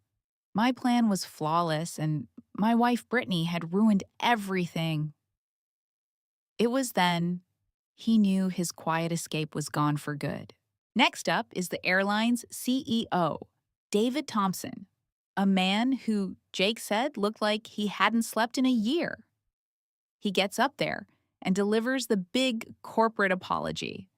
admits their maintenance team missed a hairline fracture in a fan blade during an inspection on August 15th, 2023. For Jake, this wasn't an apology. It was a confirmation that his plan was built on solid ground. The CEO called it human error compounded by procedural failure. Jake told me he almost had to laugh. That failure was supposed to be his ticket to a new life. While some families were accepting this explanation, he was just replaying how close he'd come. Then, to make it all official, Dr. Emily Bradford from the NTSB took the stage. She broke down the technicals in a way that even a child could get. The engine just gave out. It wasn't the pilots, wasn't the weather. It was a mechanical failure that should have been caught. Then, at 10:42 in the morning, the exact minute of the crash, the announcer calls out a name. We have a special guest. Brittany Bennett was supposed to be on flight 447. His wife, because of the actions of a TSA officer and her own incredible courage, she survived, the woman on stage said. Jake was furious. Then came the gut punch. But her survival came at a terrible cost. Her husband attempted to murder her. And just like that, in front of everyone, he was painted as the monster. Brittany, his Brittany, was walking toward that podium looking like a saint. Then she started her performance. My name is Sarah Bennett. 1 year ago, I was supposed to be on flight 447. She went through the whole story, the boarding pass, the security line, everything. She gave all the credit to some TSA officer, Jessica Riley, who apparently overheard a phone call and decided to play hero, pulling Brittany aside just 2 hours before the plane fell out of the sky. Jake said she found the agent in the crowd, who was, of course, bawling her eyes out. Then Brittany turned back to the audience and told them that when Jake, found out about the crash, he didn't grieve. He celebrated. She told them he tried to use their loved ones, their dead relatives, as his alibi. And then, her voice cracking, she whispered, "I'm sorry. Get this." She apologized for not being on the plane, apologized for her name being on that list, for the confusion it caused. She twisted her survival into his crime. "I will spend the rest of my life living in a way that honors their memory," she vowed. And after a perfect dramatic pause, the entire room started clapping for her, standing for her. After her big speech, a line formed. All these grieving relatives waiting to shake her hand, to hug her, to thank her. Jake described watching one woman, Ashley, approach Brittany. She was clutching a photo, her eyes just red and raw from crying for a year straight. She tells Brittany her sister Madison, a 28-year-old teacher, was on that flight. Brittany hits her with a soft, gentle, "I'm so sorry." Ashley just stares at her and then says, "When I first heard that your husband celebrated the crash, I wanted him dead. I wanted to scream at you." She was talking about Jake. "I wanted to ask why you got to live when Madison didn't," she confessed. But then she tells Brittany that watching her testimony changed everything. She says, "I realized you didn't take Madison's seat. He tried to put you there. He is the monster." And then they hugged. Right there, Jake told me. The narrative was sealed. He was the monster. Brittany was the brave survivor. That same afternoon, she got on a plane for the first time since everything went down. And she took the TSA agent, Jessica, with her. Jake scoffed, telling me this part. Her hands shaking, her friend Connor texting her encouragement from the ground. He saw it all as pure theater, a performance for her new fan club. She squeezed her eyes shut, but instead of some drowning nightmare, all she could see were those empty chairs at the memorial. She opened them, still alive. Of course she was. Then, 2 months later, she got the email that cemented her new life: a book deal. The Manifest, a survivor story, set to be released on November 7th, 2024. By November 17th, it was number 3 on the New York Times bestseller list. 47,000 copies sold in the first week. Her agent, Olivia Turner, called her at 6 in the morning, cheering. Jake said Brittany cried, not for the money, but because she was finally writing her own story. No, he told me. She was stealing mine and twisting it into a bestseller. Naturally, the next stop was television. Good Morning America. The host lobbed her the softball question she'd practiced 100 times. How did you survive a husband who wanted you dead? Brittany looked dead into the camera. I survived because a TSA officer named Jessica Riley trusted her instincts. I survived because I finally trusted mine, she added, her voice dripping with newfound strength. And I survived because I refused to let him erase me. That clip went absolutely viral. Her book jumped to number 2. And then, on November 15th, she launched the final part of her plan. She started the Trust Your Instincts Fund, a nonprofit to help women escape financially controlling men like him. She kicked it off with $300,000 of her book money made from his story. Her friend Chloe became treasurer. They brought in experts. It was a brilliant, calculated PR move. Her therapist, some guy named Dr. Ross, told a reporter she was building the safety net she never had with Jake, and the public bought it completely. Donations flooded in, cresting over $200,000 from companies and other so-called survivors who believed her story. She told a magazine about one email that would stay with her forever. Your story saved me. Now I have a way out. Jake said she probably wrote it herself. At a book signing in Seattle on November 21st, she signed 214 copies, hugging crying strangers, soaking it all in. One woman showed Brittany a photo of her sister, a domestic homicide victim, thanking her for breaking the silence. But it was a man near the end of the line that Jake fixated on. Tall, late 30s, holding a copy of her book. He said, "Hi, I'm Tyler.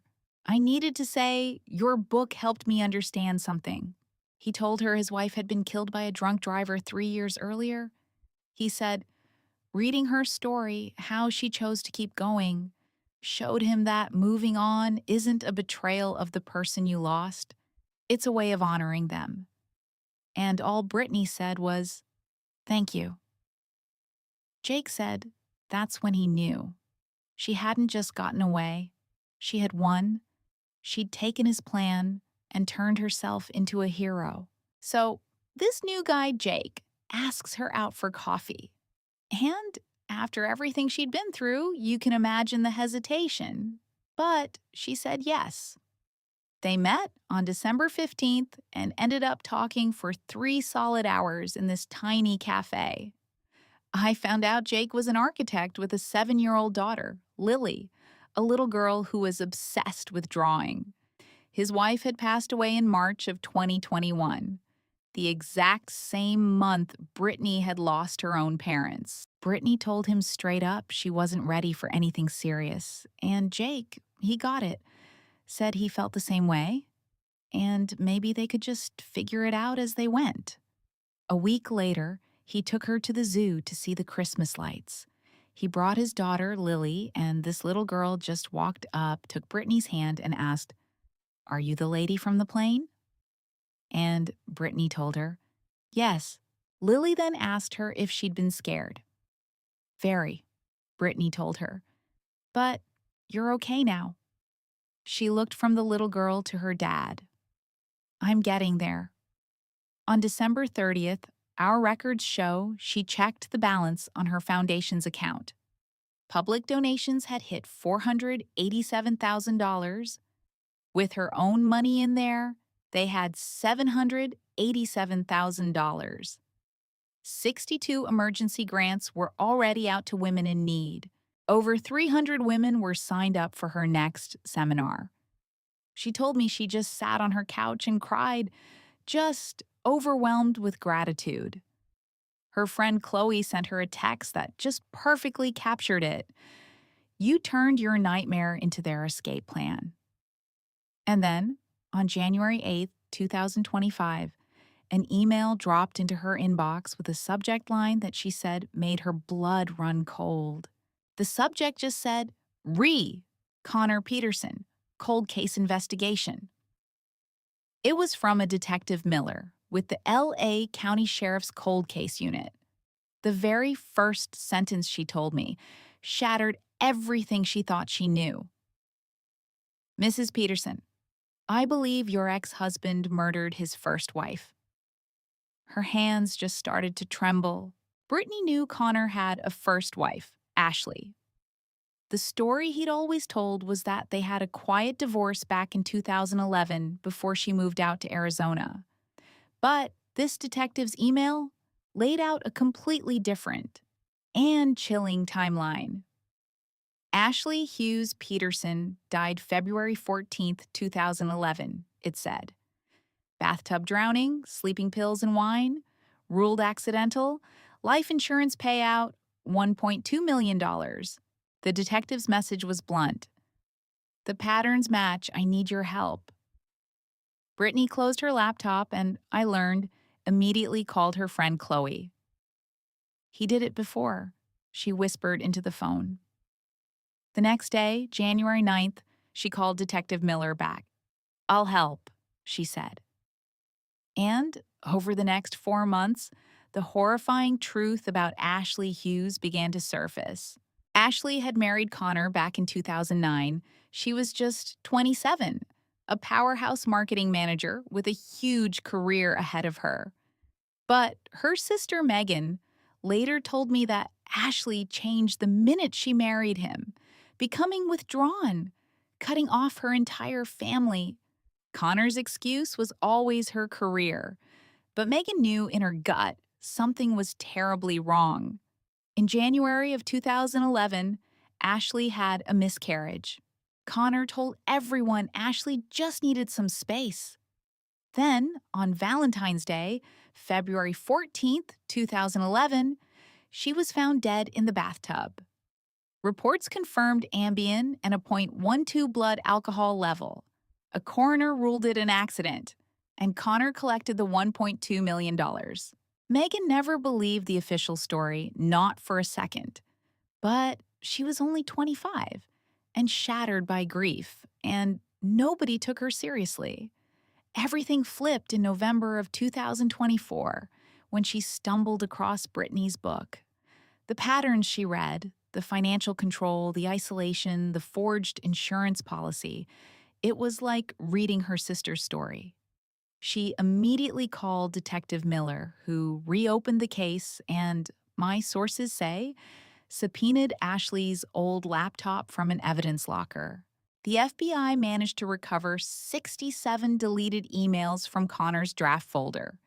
A key piece of evidence, dated February 10th, 2010, laid it all out. Once A is out of the picture, the insurance will cover everything. The policy itself was filed a month after that email, a full year before Ashley's death. The signature on that policy was a clear forgery, created with the exact same software Connor would use on Brittany 13 years down the road. Detective Miller also pulled cell records, which, I confirmed, placed Connor right at the apartment when Ashley died. This completely destroyed his alibi that he was 60 miles away with a friend.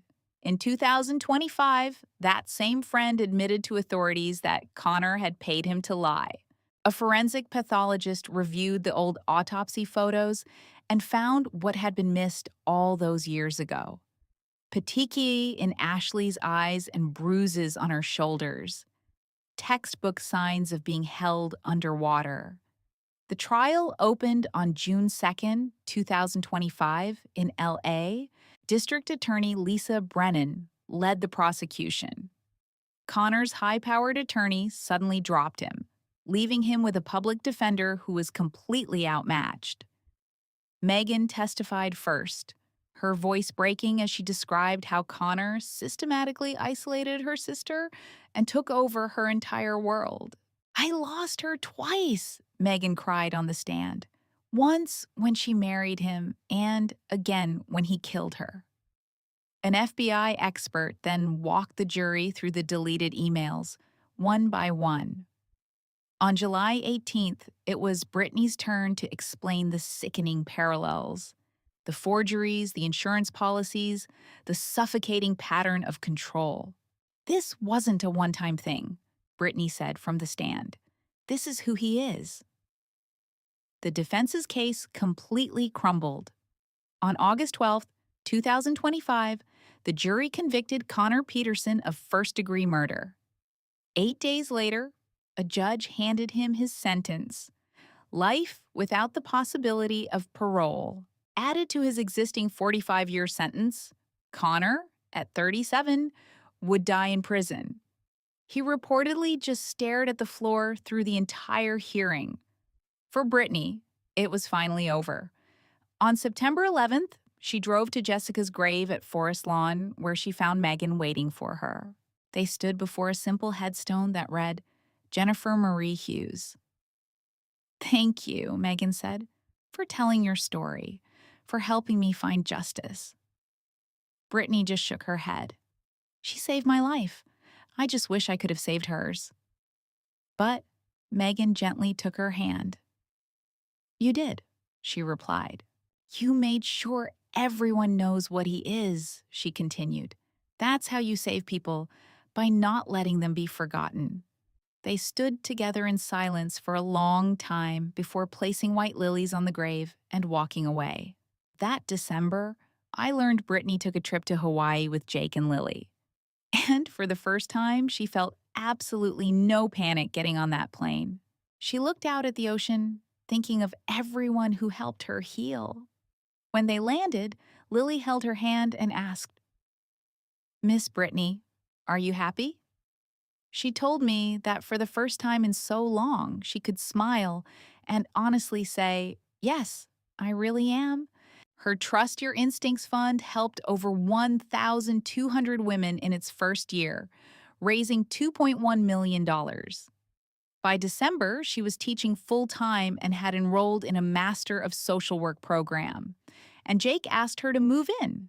She said yes. From the flight that almost ended her life and the marriage that nearly did, she told me she learned 3 critical things. First, trust your gut. It will save you. Second, tell your story because someone else out there needs to hear it. And third, survival isn't the finish line, it's the starting block. Her first takeaway is a warning she wants everyone to hear. Your intuition is a survival tool. She ignored all the warning signs because she was so desperate to believe in the fairy tale. She now begs others never to repeat that mistake. If someone is isolating you or controlling your money, that's your sign to get out. Her second lesson is all about purpose.